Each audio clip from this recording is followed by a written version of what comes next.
శుక్లాంబరధరం విష్ణుం శశివర్ణం చతుర్భుజం ప్రసన్నవదనం ధ్యాయేత్ సర్వవిఘ్నోపశాంతయేత్. గురుర్బ్రహ్మా గురుర్విష్ణుః గురుర్దేవో మహేశ్వరః గురు సాక్షాత్ పరబ్రహ్మ తస్మై శ్రీ గురవే నమః.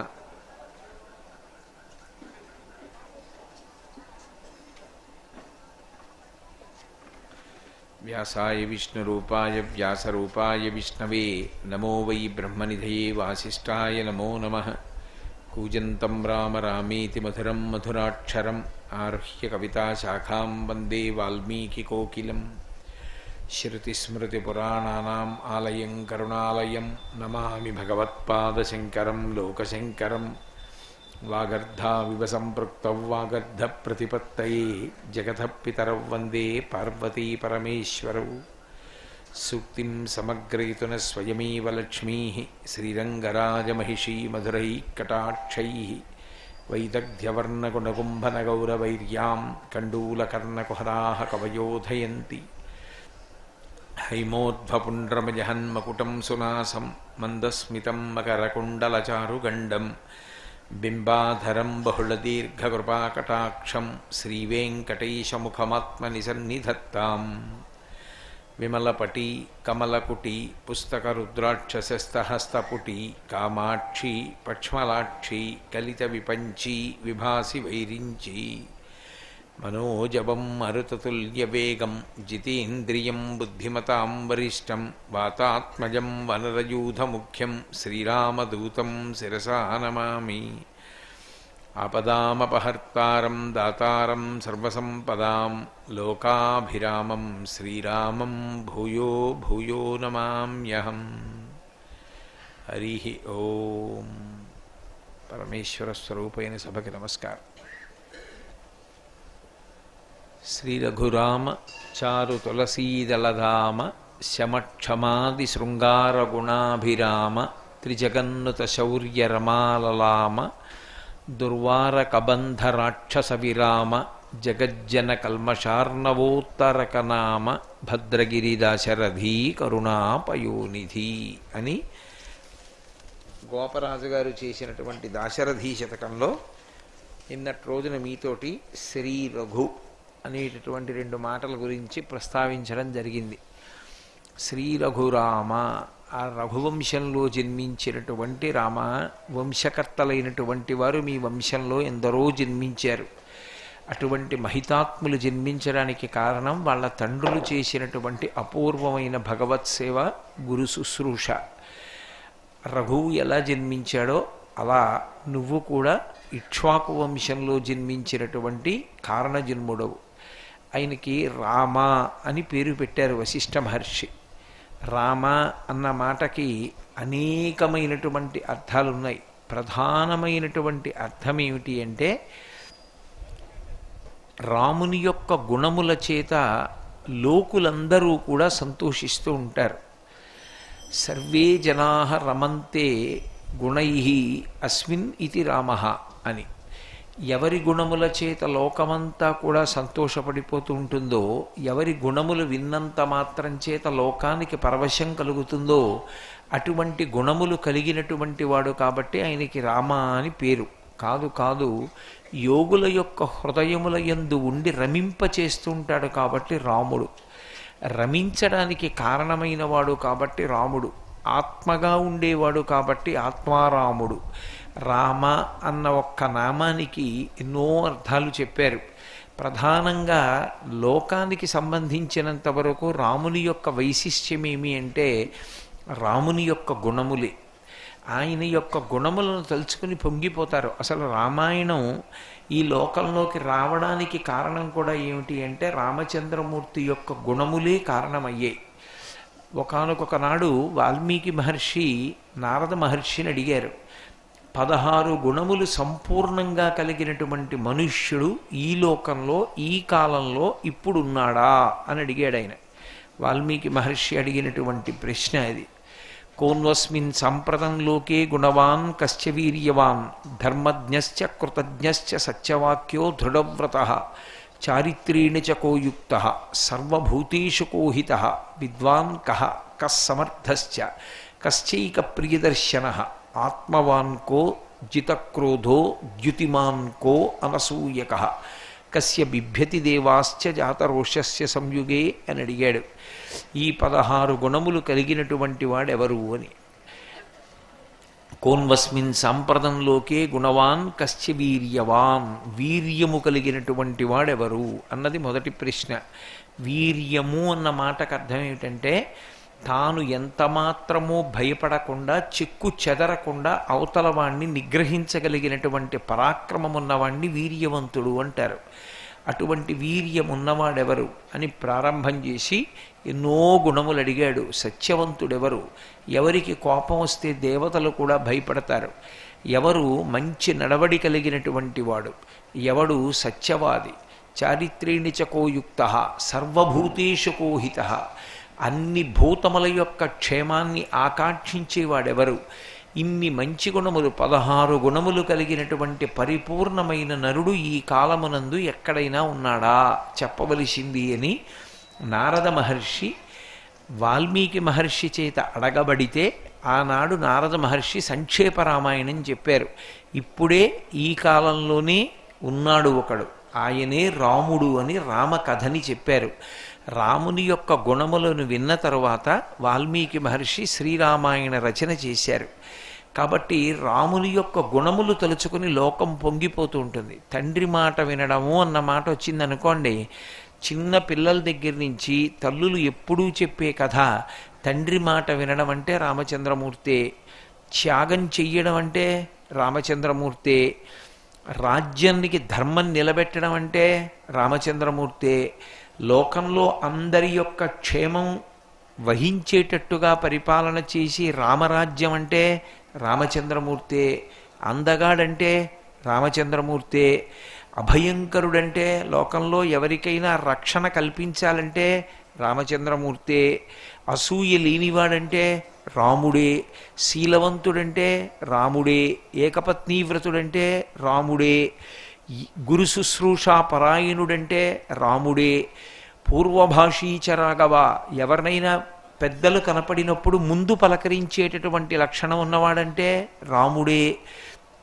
మీరు ఏ విషయంలో ఏ కోణంలో మంచి గురించి ఆలోచించండి, ఆ మంచి గురించి ఆలోచించినప్పుడు ఆ గుణములను పొంది ఉన్నటువంటి వాడెవరు అంటే రాముడు ఒక్కడే.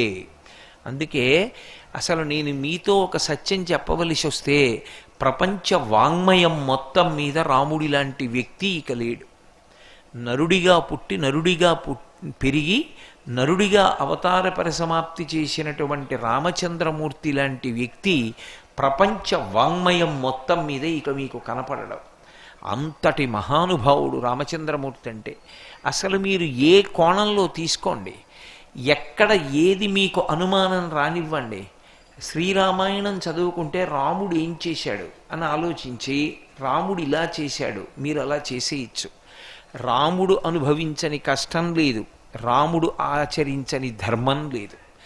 తండ్రికి తద్దినం ఎలా పెట్టాలి అనుమానం ఉంటే రాముడు దశరథుడికి తద్దినం ఎలా పెట్టాడో చదువుకుంటే చాలు. అదే వేదం.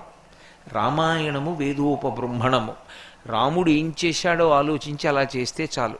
గురువుగారి దగ్గరికి వెళ్ళినప్పుడు ఎలా ప్రవర్తించాలి రాముణ్ణి చూస్తే చాలు. రాముడు గురువుగారి దగ్గర ఎలా ఉంటాడో తెలుసుకుంటే ఇంకా కొత్తగా మనం చదువుకోవలసింది ఉండదు. రాముడు ఎలా ప్రవర్తిస్తాడో అలా ప్రవర్తించాలి. రాముడు భార్య పట్ల ఎంత ప్రేమైకమూర్తిగా ఉంటాడో చూస్తే భార్య పట్ల ఎంత ప్రేమతో ఉండాలో పురుషుడికి అర్థమవుతుంది. తన చేత పరిపాలింపబడేటటువంటి ప్రజల యొక్క యోగక్షేమములను చూరగొనడంలో రాముడు ఎలా ప్రవర్తిస్తాడు పరిపాలిస్తాడన్నది చూడవలసి ఉంటే ఏ ప్రభువుకైనా ఆదర్శం రామచంద్రమూర్తి యొక్క పరిపాలనా విధానం. రాముడు స్పృశించనిది, రాముడు మాట్లాడనిది, రాముడు చెప్పనిది లోకంలో ఎక్కడ ఉండదు. ఇవాళ మనం ఎన్నో విషయాలు మాట్లాడుతుంటాం. ఆ రోజుల్లో రాముడు మాట్లాడాడు. అసలు 4 రకాలైనటువంటి రహదారులు ఎలా ఉండాలి, మంత్రులు ఎలా ఉండాలి, గూఢచారి వ్యవస్థ ఎలా ఉండాలి, గూఢచారి వ్యవస్థ మీద మళ్ళీ ఉండేటటువంటి వ్యవస్థ ఎలా ఉండాలి, రాజు ఎంతసేపు పడుకోవాలి, ఎవరిని నమ్మాలి, ఎవరిని నమ్మకూడదు, ఎవరిని దగ్గర పెట్టుకోవాలి, ఎవరిని దూరంగా ఉంచాలి, దగ్గర నుంచి రాముడు మాట్లాడనటువంటి విషయం ఉండదు. ఈ దేనికి సంబంధించినటువంటి అంశమైనా సరే శ్రీరామాయణంలో రామప్రోక్తంగా రామచంద్రమూర్తి చేత చెప్పబడినటువంటి విషయంగా లోకంలో జనులు ఇప్పటికీ అనుభవిస్తూనే ఉంటారు. అంటే గుణములు అన్న మాట ఎప్పుడైనా వస్తే రాముడే దానికి తార్కాణం. అంత గొప్ప గుణముల యొక్క రాశి అయిన సుగుణముల యొక్క పోత, అంతటి మహానుభావుడు. చిత్రం ఏమిటంటే ప్రయత్నపూర్వకంగా వెతికి చూసినా సరే రాముడు ఏ ఒక్క దుర్గుణమునకు వశుడై ఉండడు. ఈ ఒక్క దుర్గుణం ఉందండి రాముడి దగ్గర ఇదొక్కటి బలహీనత అని చెప్పడానికి ఏది ఉండదు. రాముడు అంత గొప్పగా దుర్గుణములను పక్కన పెట్టి సద్గుణములకు ఆలవాలమై ఉంటాడు. అందుకే రామాయణం చదువుకోవడం, రామకథ చదువుకోవడం, రామకథ చెప్పడం, పిల్లలకి రామాయణం చెప్పడం అంటే ఇల్లు ఎప్పుడూ కూడా ప్రశాంతంగాను సకల సౌఖ్యాలతోటి శాంతి ధర్మాలతోటి ఉండడానికి కావలసినటువంటి పునాదిని నిర్మాణం చేయడం. అందుకే అసలు రామాయణం చదవని నాడు మనుష్యత్వం నిలబడదు. రామాయణం చెప్పనప్పుడు మనుష్యులలో మనుష్య సంబంధమైనటువంటి గుణములు ప్రకాశించవు. అన్ని గొప్ప గుణములు కలిగినటువంటి వాడు రామచంద్రమూర్తి. అందుకే లోకులు ఎప్పుడూ కూడా ఆయన గుణముల యందు రమిస్తూ ఉంటారు, ఆనందమును పొందుతూ ఉంటారు. మీరు నాకు ఒక్క విషయం చెప్పండి, మహాభారతంలో ఎన్నో సంఘటనలు, ఎందరో వ్యక్తులు కనపడతారు. కొంతమంది గురించి ప్రస్తావన చేస్తే ఇప్పటికిప్పుడు నాకు జ్ఞాపకం ఉందండి ఆయన చరిత్రంతా అని చెప్పడం కష్టం, ఆ కథంతా చెప్పడం కష్టం. నేను బభ్రువాహనుడు అన్నాను అనుకోండి, బభ్రువాహనుడి కథంతా జ్ఞాపకం ఉండడం కష్టం. కానీ శ్రీరామాయణము అన్నాను అనుకోండి, రామకథ తెలియని వాళ్ళు ఎవరు అసలు లోకంలో? రామకథ తెలియని వాళ్ళు ఎవరైనా ఉంటారా? దశరథ మహారాజు గారికి 3 భార్యలు, 4 కుమారులు. పెద్దవాడు రామచంద్రమూర్తి దశరథ మహారాజు ఇచ్చినటువంటి మాట సత్యం చేయడం కోసం అడవికి వెళ్ళడం, సీతాపహరణం, రావణ సంహారం, వెనక్కి రావడం, పట్టాభిషేకం. ఇది ఎంత పెద్ద విశేషం! రామకథ తెలియని వాళ్ళు ఉండరు. కానీ రామాయణం మాత్రం చెప్పబడుతూనే ఉంటుంది, రామాయణం వింటూనే ఉంటారు. ఎందుకు రామాయణం చెప్పడం, ఎందుకు రామాయణం వినడం అంటే రాముని యొక్క గుణములను విన్నప్పుడు ప్రజలు రంజకత్వాన్ని పొందుతారు, ఆనందంతో పరవశించిపోతారు. అలా పరవశింప చెయ్యగలిగినటువంటి కథ రామకథ. అందుకే సమస్త గుణములకు ఆలవాలమైనటువంటి వాడు రామచంద్రమూర్తి. అందుకే గుణము అన్న మాట వచ్చినప్పుడు మొట్టమొదట చెప్పబడే కథ ఏది అంటే రామకథే చెప్తారు. రామకథకి ఒక లక్షణం ఉంది, మిగిలినటువంటి కథలు అలా ఉండవు. కృష్ణావతారం ఉందనుకోండి, కృష్ణావతారంలో కృష్ణుడు ఏం చేశాడో అది మనం చెయ్యలేము, చేసే ప్రయత్నం చెయ్యకూడదు కూడా. కృష్ణుడు కన్నులు తెరువని కడుచిన్ని పాపడై దానవిచనుబాలు త్రావి చంపే. కృష్ణుడు అసలు కన్నుడు కూడా తెరవడం చేత కానటువంటి పసిపిల్లవాడిగా ఉండగా రాక్షసి అయినటువంటి పూతన యొక్క స్థనమునందున్నటువంటి పాలు తాగినట్టుగా నటించి 2 గుక్కలలో పూతన శరీరంలో ఉండేటటువంటి సమస్త శక్తులను కూడా తాగి పూతనని సంహరించాడు. కృష్ణ భగవానుడు ఏం చేశాడో అది చెయ్యడం సాధ్యం కాదు. కానీ శ్రీరామాయణంలో రామచంద్రమూర్తి ఒక మనుష్యుడు ఎన్ని కష్టాలు పడతాడో అన్ని కష్టాలు పడ్డాడు. ఒక మనుష్యుడు ఎలా ఏడుస్తాడో అలా ఏడిచాడు. ఒక మనుష్యుడు ఎలా సంతోషిస్తాడో అలా సంతోషించాడు. అందుకే రామకథ మనుష్యునికి చాలా దగ్గరగా ఉంటుంది. మిగిలిన కథలు ఏవి కూడా మీకు ఏది తీసుకోండి మనుష్య జీవితానికి దగ్గరకి రావు. రామకథ ఉన్నట్లుగా ఏ కథ దగ్గరికి రాదు. మీకు నేను ఒక ఉదాహరణ చెప్పాలి అంటే, రాముడు అరణ్యవాసానికి వెళ్ళాడు. అరణ్యవాసానికి వెళ్ళినటువంటి రోజు రాత్రి గుహుడు అరిటాకులు వేసి పడుకోమన్నాడు. మా దగ్గర మంచి కందమూలాలు ఉన్నాయి, తేనె ఉంది, రామా ఇవాళ రాత్రి మీరు ఏం తిని పడుకుంటారని అడిగాడు. రాముడు అన్నాడు, నేను అరణ్యవాసానికి బయలుదేరినప్పుడు రథం ఎక్కి వచ్చేస్తుంటే మా నాన్నగారు చక్రవర్తి దశరథుడు. ఆయన అలా రాకూడదు, చక్రవర్తికి కొన్ని నియమాలు ఉంటాయి, చక్రవర్తి అలా కనపడకూడదు అని కొన్ని నియమాలు ఉంటాయి. ఆ నియమం కూడా మరిచిపోయి మా నాన్నగారు తన పైన ఉన్నటువంటి ఉత్తరీయం జారి పడిపోగా, రామా రామా రథమాపు రథమాపు రామా నిన్ను చూడకుండా ఉండలేనని గుండెలు బాదుకుంటూ నా రథం వెనక పరిగెత్తబోయాడు. 60,000 సంవత్సరముల వయస్సుతో ఉన్న వృద్ధుడైన నా తండ్రి కాలు కాలు తన్నుకుని ముందుకు పడిపోయాడు. పడిపోయి స్పృహ తప్పాడు. నా తల్లి కౌసల్య దూడ కనపడనప్పుడు ఆవు ఎలా ఏడుస్తూ అరుస్తుందో అలా అరుస్తూ గుండెలు రెండింటినీ తన చేతులతో గట్టిగా బాదుకుంటూ, లేకలేక పుట్టినటువంటి కొడుకువి సుగుణాభిరాముడవు, రామా నువ్వు వెళ్ళిపోతున్నావా అడవికి, నిన్ను ఎవరిని చూసుకుని నేను ఉండనురా అయోధ్యలోనని ఏడుస్తూ పరిగెత్తుకు రావడంలో ఆమె కింద పడిపోయింది. నేను చూశాను వాళ్ళిద్దరూ పడిపోవడం. ఇవాళ రాత్రి నా తండ్రి ఆహారం తినడు, నా గురించి బెంగ పెట్టుకుని ఉంటాడు. నా తండ్రి ఎన్ని మార్లు స్పృహ తప్పుతాడో, ఆయన నిద్రపోడు, రామా రామా అని కలవరిస్తూ ఉంటాడు. మా అమ్మ అన్నం తినుండదు, ఏడుస్తూ ఉంటుంది. మా అమ్మని నాన్నని నేను ఎప్పుడు అలా చూడలేదు. అంత దుఃఖంలో ఉన్నటువంటి తల్లిదండ్రుల్ని చూశాను. నాకు ఇవాళ ఏమీ తినాలని లేదు, నేను తినను. అందుకని ఆచమనం చేస్తానని ధర్మం తప్పకుండా ఆచమనం ఒక్కటే చేసి నీళ్లు ముట్టుకుని ఇచ్చిన మాట తప్పకుండా అరిటాకుల మీద పడుకుని నిద్రపోయినటువంటి వాడు రామచంద్రమూర్తి. రాముడి కథ చదువుతున్నప్పుడు మన తల్లిదండ్రులకు మన మీద ఉండేటటువంటి ప్రేమ, మనం ఏదైనా ఊరు వెళ్ళేటప్పుడు గుమ్మం దగ్గర నిలబడి మనం క్షేమంగా వెళ్ళి రావాలని బెంగ పెట్టుకుని కళ్ళొత్తుకున్న అమ్మ, మన యొక్క క్షేమాన్ని కోరుకుని మనకి 10 జాగ్రత్తలు చెప్పేటటువంటి తండ్రి జ్ఞాపకానికి వస్తారు. రామ కథ వాస్తవానికి దూరంగాను ఏదో అర్థం చేసుకోవడానికి కష్టంగానూ ఉండదు, మన జీవితాల్లో అంతర్భాగంగా మమేకమైపోతుంది. అందుకే చిన్న పిల్లలకి చెప్పండి రామకథ, సంతోషంగా వింటారు. పరమ వృద్ధుడికి చెప్పండి రామకథ, సంతోషంగా వింటారు. రామకథ వజ్రాల గని. మీరు ఎంత తవ్వుకోండి అందులోంచి కొత్త విషయాలు పుడుతూనే ఉంటాయి. శ్రీరామాయణం అన్వయం కానటువంటి విషయం ఉండదు. మీకు నేను ఒక్క విషయం చెప్పాలి అంటే, అసలు శ్రీరామాయణం నుంచి మినహాయింపు పొంది మీరు ఏది ఆలోచించలేరు. రామాయణం చదువుకోవడం అలవాటైపోతే, రామాయణాన్ని చదువుకుంటే, రామాయణాన్ని పారాయణ చేస్తే మీకు ఎక్కడికి వెళ్ళండి రామాయణం కనపడుతుంది. నేను మీతో మనవి చేసింది అదే. రామాయణం బాగా చదువుకోవడానికి అలవాటు పడిన వ్యక్తి క్రమక్రమంగా రామచంద్రమూర్తి అయిపోతాడు అని చెప్పడానికి కారణం అదే. ఒక్క రామాయణమే అలా మారుస్తుంది, ఏ ఇతర గ్రంథానికి ఆ శక్తి లేదు. గొంగళి పురుగు చూడండి, ఆకులు బాగా తిని గూడు కట్టుకుని తను ఆ గూట్లో నిద్రపోతుంది. నిద్రపోయినటువంటి గొంగళి పురుగు నిద్రలోనే సీతాకోకచిలుక అయిపోతుంది.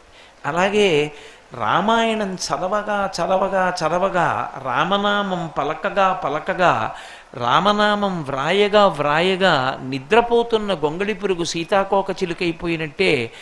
ఎవరు అలా రామాయణాన్ని చదువుకున్నాడో వాడు కొన్నాళ్ళకి రాముడే అయిపోతాడు. అందులో మీకేమీ సందేహం అక్కర్లేదు. అంత గొప్ప కావ్యం శ్రీరామాయణం. రామాయణమంతా రాముని యొక్క గుణములే. అందుకే శ్రీరామాయణంలో ఒక విచిత్రం ఉంది. రాముడు గొప్పవాడా రామ కథ గొప్పదా అని నన్ను అడిగారు అనుకోండి, రాముని కన్నా రామ కథ గొప్పది. రామ కథకి ఒక పేరుంది లోకంలో, మృత సంజీవని అని. చచ్చిపోయే వాళ్ళని కూడా బ్రతికిస్తుంది. నేను మీతో పరమసత్యం చెప్తున్నాను. రామకథ ఒకసారి జ్ఞాపకం చేసుకోవడం, రామకథ చదవడం. అథవా మీ దగ్గర చదువుకోవడానికి సమయం లేదు అనుకుంటే శ్రీరామాయణ గ్రంథాలని ఎదురుగుండా పెట్టుకుని రోజు ఒక్కసారి రామాయణ గ్రంథానికి నమస్కారం చేస్తే చాలు. రామాయణం అంత శక్తివంతం. శ్రీరామాయణానికి ఉండేటటువంటి లక్షణం ఏమిటి అంటే, మీరు రామాయణాన్ని ప్రతిరోజు చదువుతూ ఉంటే, మీరు ఎక్కడికి వెళ్ళండి, ఏం చెయ్యండి, మీకు రామాయణం మీ మనసులో కదులుతుంది. నేను మీకు ఒక ఉదాహరణ చెప్పాలంటే, వాల్మీకి మహర్షి యొక్క వర్ణనలు ఎంత ఎంత సహజంగా ఉంటాయంటే ఆయన సూర్యోదయాన్ని వర్ణించాడు ఒకప్పుడు. ఆ ఉదయిస్తున్నటువంటి సూర్యబింబం ఎర్రగా ఉంటుంది. ఎర్రగా ఉన్న సూర్యబింబాన్ని ఎంత తేలికగా మనకు అర్థమయ్యేటటువంటి ఉపమానంతో పోల్చాడంటే, ఒక వ్యక్తికి చేతి మీద ఒక పెద్ద సెగ్గడ్డ వేసింది, పుండు. డాక్టర్ గారు ఆ పుండు కోసి కట్టుకట్టాడు. కట్టేసిన తర్వాత మెల్లిగా కొద్దిగా రక్తం వదిలి దూది మించి తెల్లగా కట్టినటువంటి కట్టు మీద ఎర్రగా గుండ్రగా మచ్చ పడుతుంది. తెల్లటి కట్టు మీద పడినటువంటి ఎర్రటి నెత్తుటి మచ్చ ఎలా ఉందో ఉదయిస్తున్న సూర్యబింబం అంత ఎర్రటి మచ్చలా ఉంది అన్నారు వాల్మీకి మహర్షి. మీకు శ్రీరామాయణం చదివితే ప్రాతకాలంలో బయటకు వచ్చి సూర్యబింబం వంక చూశారనుకోండి, వాల్మీకి మహర్షి యొక్క రచన జ్ఞాపకానికి వస్తుంది.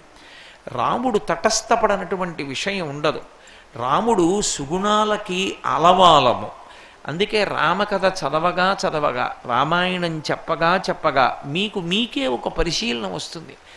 అరే అంత చదివాను ఎందుకురా ఇటువంటి పని చేయడం, రాముడు ఎలా చేశాడో అలా చేద్దామనిపిస్తుంది. సత్యధర్మాలకి కట్టుబాటు అలవాటు అవుతుంది. అంత గొప్ప స్థితిని పొందినటువంటి వాడు రామచంద్రమూర్తి. ఇది ఆయన పరవశం రామదాసు గారిది. ఈ పరవశాన్ని కడుపులో దాచుకోలేక ఇన్ని గుణములు కలిగిన వాడివి రామా అన్న మాట ఆవిష్కరించడానికి ఆయన శ్రీ రఘురామ అని పిలిచాడు.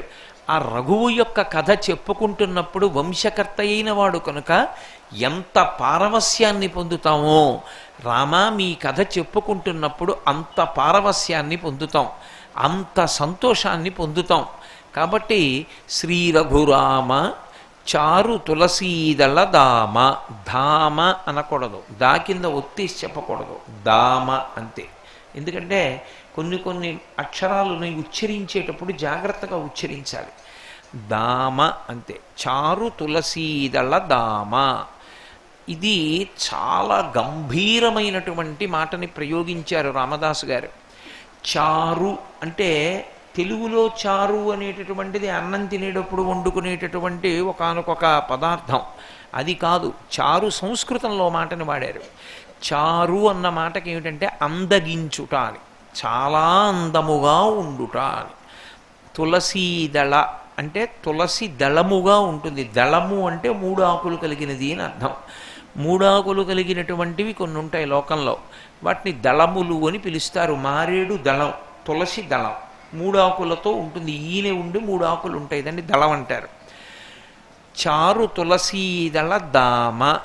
దామ అన్న మాట దగ్గరికి వచ్చేటప్పటికే దాశరథి శతకంలో రామదాసు గారి యొక్క పొంగు ఆవిష్కృతమైంది. దామ అంటే ఏమిటంటే కట్టబడుట అని అర్థం. అసలు యథార్థానికి దామ అన్న శబ్దం పాశము, కట్టుటకు ఉపయోగించేటటువంటి తాడు అని గుర్తు. మరి చారు తులసీదళ దామ అన్నది ఎలా అన్వయం అవుతుంది అంటే, తులసీదళములతో కూర్చినటువంటి మాల కట్టబడినవాడు అంటే మాల మెడలో వేయబడినవాడు. తులసీదళములతో కూడినటువంటి మాల ఆయన మెడలో వేస్తే ఏమైంది? చారు అయింది. చారు అంటే అందగించాడు అని. ఆ తులసిమాల ఆయన మెడలో వేస్తే ఆయన ఎంతో అందంగా ఉన్నాడు. మీరు నాకు ఒక మాట చెప్పండి, భగవంతుడు అలంకారం చేసుకోవడం వల్ల భగవంతుడికి అందం వస్తుందా? భగవంతుడు అలంకరించుకున్న కారణం చేత ఏ వస్తువు అలంకారానికి వాడబడిందో వస్తువుకు అందం వస్తుందా? వస్తువుకు అందం వస్తుంది, అంతేకాని భగవంతుడికి అందం రాదు. ఇప్పుడు భగవంతుడు అందములకు అందం ఆయన. అందుకే కదా వెంకటేశ్వర సుప్రభాతం పాడితే ఓ మాట చెప్తుంటాం, కందర్ప దర్పహర సుందర దివ్యమూర్తే అంటాం. కందర్పుడు అంటే మన్మధుడు, కందర్ప దర్పహర సుందర. మన్మధుడు గర్వంతో ఉంటాడు, నేను చాలా అందగాడిని అని. ఆయన్ని మించిన అందగాడు లేడు. కాబట్టి అటువంటి మన్మధుని యొక్క అతిశయాన్ని, గర్వాన్ని కూడా తీయగలిగినటువంటి అందగాడు శ్రీ మహావిష్ణువు. అంత అందంగా ఉంటాడు. లోకంలో తండ్రి కొడుకు కలిసి ఎడుతున్నారు అనుకోండి, మీ నాన్నగారు ఎంత బాగున్నారో అనకూడదు, అనరు కూడా. అది మర్యాద కాదు. సాధారణంగా కొడుకు అందంగా ఉన్నాడంటారు, యవనంలో ఉంటాడు కాబట్టి. కానీ కొడుకైన మన్మధుడు, తండ్రి అయిన విష్ణువు కలిసి నడిస్తేట విష్ణువే అందంగా ఉన్నాడంటారట, కొడుకు అందంగా ఉన్నాడనరు. భగవంతుని యొక్క అందములో గొప్పతనం ఏమిటంటే మీరు ఆయనకి అన్నీ వేసిన అందమే, అన్నీ తీసిన అందమే. అది ఆయన అందం. నేను మీకు ఆ మాట బాగా అర్థం కావాలి అంటే ఓ ఉదాహరణ చెప్తే మీకు అర్థం అవుతుంది. వెంకటేశ్వర స్వామి వారికి నిండుగా అలంకారం చేశారనుకోండి, కళ్ళతో చుర్రుకుంటారు. గురువారం సాయంకాలం మీరు దర్శనానికి వెళ్ళారనుకోండి, సళ్ళింపు చేస్తారు. సళ్ళింపు అంటే చాలా ఆభరణాలు తీసేస్తారు. తీసేసి ఊర్ధ్వపుండ్రాలు కూడా తగ్గించేస్తారు. సన్నగా పెడతారు, చాలా సన్నగా ఉంటాయి. ఉండి పువ్వులతోటే పంచె కట్టుకుంటాడు ఆయన. ఆ రోజు కట్టుకుని ఉంటాడు. అప్పుడు మీరు ఆయన ముఖం వంక చూస్తే అబ్బా అంటారు. శుక్రవారం నాడు తెల్లవారకట్ట పూరాభిషేకానికి వెళ్ళారనుకోండి, తెర తీసేటప్పటికీ ఒక లంగోటా ఒక్కటే ఉంటుంది. అంటే మిగిలిన శరీరం మీద ఇంకా ఏమీ ఉండవు. ఏమీ ఉండకుండా ఈ తలకి కూడా ఓ గుడ్డ చుట్టుకుంటాడు. గుడ్డ చుట్టుకుని అభిషేకం చేస్తాడు. ఆ అభిషేకం చేసేటప్పుడు చూశారనుకోండి, అభిషేకం టికెట్ 25 ఏళ్ళకు కూడా ఎందుకు దొరకదు? అదే కారణం. అన్నీ విప్పేసి స్నానం చేయడానికో లంగోటా కట్టుకుని నించున్నా అందమే. ఇప్పుడు లంగోటా కట్టుకుంటే అందంగా ఉన్నాడా, నగలేసుకుంటే అందంగా ఉన్నాడా అని నన్ను అడిగారు అనుకోండి, ఆయన ఏం కట్టుకున్న వస్తువుతో సంబంధం లేదు. ఆయన అందం వల్ల దానికి అందం వస్తుందని నేను చెప్తాను. అందుకే పరమేశ్వరుడిగా అందాలకి అందం. అందుకే భగవంతుడికి మాత్రమే కొన్ని పేర్లు వాడతారు. సత్యం, శివం, సుందరం. సత్యం అంటే శాశ్వతం, శివం అంటే శోభనం, మంగళం, కళ్యాణం, శుభం పర్యాయ పదాలు. సుందరం అందం. అందం అన్న మాట ఎక్కడుంటుంది అంటే భగవంతుని యందే అన్వయమవుతుంది. ఇక భగవంతుని కన్నా అందమైన వస్తువు ప్రపంచంలో ఇంకొకటి లేదు. అందుకే ఒక చోట భగవద్గీతలో అంటాడు, ఎక్కడెక్కడ ప్రపంచంలో ఏ వస్తువు అందంగా ఉంది అని అనిపించినా అది నా విభూతి కారణంగానే అంటాడు. కాబట్టి అటువంటి పరమాత్మ అందములకు అందమైతే చారు తులసీదళదామ ఎలా అన్వయం అవుతుంది? చారు అంటే అందం, చాలా అందగించి ఉండడం. తులసిమాల వేసుకున్న కారణం చేత నువ్వు అందంగా ఉన్నావు, అది దాని అర్థం. తులసిమాల తీసేస్తే అందంగా ఉండడా అండి అని మీరు నన్ను అడిగారు అనుకోండి, అప్పుడు నేను ఏం చెప్పాలి? తులసిమాల తీసేసినా అందంగానే ఉంటాడండి. మరి తులసిమాల వేసుకుంటే అందంగా ఉంటాడని రామదాస్ గారు ఎందుకు చెప్పారు? దాని తాత్పర్యాన్ని ఆలోచించాలి. తులసికి ఒక లక్షణం ఉంది. తులసి లక్ష్మి యొక్క స్వరూపం. తులసి ఈ భూమి మీద పుట్టినటువంటిది మొట్టమొదట ఎక్కడి నుంచి పుట్టింది అంటే బీజము నుంచి వచ్చింది కాదు. తులసి చెట్టు గింజల్లోంచి రాలేదు. తులసి చెట్టు వృంద అనబడేటటువంటి మహాపతివ్రత యొక్క శరీరము దగ్ధమైనప్పుడు ఏర్పడినటువంటి బూదిలోంచి విత్తనాలు చేశారు బ్రహ్మగారి యొక్క అనుగ్రహం చేత. ఆ విత్తనములను చల్లితే అందులోంచి తులసి పుట్టింది. అందుకే అసలు తులసి కారణజన్మురాలు, లక్ష్మియే తులసిగా వచ్చింది. తులసికి ఒక్కదానికే ఒక లక్షణం ఉంది లోకంలో. తులసి సమస్త పాపములను హరిస్తుంది. ఎందుచేత హరిస్తుంది అంటే దాని గురించి పురాణంలో ఒక మాట ఉంది. యన్మూలే సర్వతీర్థాని యన్మధ్యే సర్వదేవతై యదశ్రీ సర్వవేదేషు తులసీత్వం నమామ్యహం అని. అది తులసి యొక్క గొప్పతనం. యన్మూలే సర్వతీర్థేషు, తీర్థములు అని ఉంటాయి లోకంలో. అసలు తీర్థయాత్రకి వెళ్ళామండి అంటారు. తీర్థయాత్ర అన్న మాటకు అర్థం ఏంటంటే మీరు దేవాలయానికి వెళ్ళి ఒక దేవాలయంలో ఉండేటటువంటి మూర్తిని మీరు దర్శనం చేసి వచ్చారనుకోండి, మీకు ఎంత పుణ్యం పడింది అని అడిగితే చెప్పడం చాలా కష్టం. చాలా తక్కువ పుణ్యమే పడుతుంది, నన్ను నమ్మండి, యథార్థం చెప్తున్నా. అదేం పెద్ద పుణ్యమేం పడిపోదు. అందుకే దేవాలయం లోపల ఉన్నటువంటి మూల విరాట్ని పరిస్థితి చాలా ఒత్తిడైతే, చాలా ఒత్తిడైపోయి లోపలికి వెళ్ళి దర్శనం చేసుకునేంత సమయం దొరకకపోతే లోపలికి వెళ్ళి దర్శనం కూడా చేసుకోక్కర్లేదు, మినహాయింపించింది శాస్త్రం. విమానమూర్తిని చూసి వచ్చేస్తే చాలు. విమానం అని ఉంటుంది పైన, ఆ విమానాన్ని బట్టి దేవాలయాన్ని చెప్తారు. ఆ విమానానికి మళ్ళీ పేరు ఉంటుంది. తిరుమలకైతే ఆనంద నిలయం, కంచికైతే ప్రణవాకార విమానం అంటారు. ఒక్కొక్క దానికి ఒక్కొక్క విమానం ఉంటుంది పైన. అందులో మీరు ద్రవిడ దేశం వెళ్ళి చూస్తే అద్భుతాలు ఉంటాయి. కొన్ని గజపృష్ఠ విమానాలు ఉంటాయి, ఏనుగు వెనక భాగం ఎలా ఉంటుందో అలా ఉంటాయి. ఆ విమానంలో లోపల ఎవరున్నాడో ఆయన మూర్తి అందులో ఉంటుంది. విమానంలో ఉన్న మూర్తిని చూడ్డానికి మీరు లోపలికి వెళ్ళక్కర్లేదు, బయట నుంచి ఒకసారి చూసి వెళ్ళిపోయినా సరే దర్శనం చేసేసుకున్నట్టే. మీరు లోపల ఉన్నవాడిని దర్శనం చేశారు అని మీ ఖాతాలో వేసేస్తారు. నేను పరమసత్యం చెప్తున్నాను. మీరు కావాలంటే కోటేశ్వరారు అబద్ధం చెప్పారని మీరు అనుకుంటే దేవాలయ ఆగమం తెలిసిన వాళ్ళని ఎవరినైనా అడగండి. అందుకే విమానంలో పెడతారు. విమానంలో ఉన్న మూర్తికి దేవాలయంలో ఉన్న మూర్తికి అభేదం, ఇద్దరికీ మధ్య తేడా ఉండదు. అందుకే దేవాలయంలోకి వెళ్ళి మూర్తి దర్శనం చేయడం కోసం వెళ్ళరు, అందుకోసం చేయరు. యాత్రకి పేరు ఏమిటంటే తీర్థయాత్ర. తీర్థంలో స్నానానికి ఎడతారు. అన్ని తీర్థాలు కావు, తీర్థము అని కొన్నిటినే పిలుస్తారు. ఇప్పుడు గంగ ప్రవహిస్తోంది అనుకోండి, కాశీలో గంగ ప్రవహిస్తే ఘాట్స్ ఉంటాయి. ఒక్కొక్క చోట ఒక్కొక్క స్నాన రేవు ఉంటుంది. మీరు ఏ రేవులో స్నానం చేసినా గంగలోనే స్నానం. కానీ ఒక్క మణికర్ణికలో స్నానం చేస్తే మాత్రం తీర్థ స్నానం. అది ఒక్క గంగా స్నానం అవ్వదు. అందుకే మధ్యాహ్నం 12ంటికి చెయ్యాలి. తీర్థము అన్న మాటకు అర్థం ఏమిటంటే, అంగిరసాది మహర్షులు ఈ భూమి మీద యజ్ఞయాగాది క్రతువులు చాలా విశేషంగా చేసి వాళ్ళు ఉన్నత లోకాలకు వెళ్ళిపోతూ ఒక వరం ఇచ్చారు. ఎక్కడెక్కడ వాళ్ళు తీర్థములని నిర్ణయం చేశారో అక్కడక్కడ స్నానం చేసిన వాడికి యజ్ఞం చేసిన ఫలితం వస్తుంది. యజ్ఞం చేస్తే పేరు చివర సోమయాజీ అంటారు, తిక్కన సోమయాజీ అంటారు. తిక్కన సోమయాజీ పుట్టినప్పుడు పెట్టరు పేరు. ఎవరు యజ్ఞం చేస్తాడో ఆ యజ్ఞం చేసిన వ్యక్తిని సోమయాజీ అని పిలుస్తారు. తిక్కన సోమయాజీ అంటే ఆయన యజ్ఞం చేశాడు అని గుర్తు.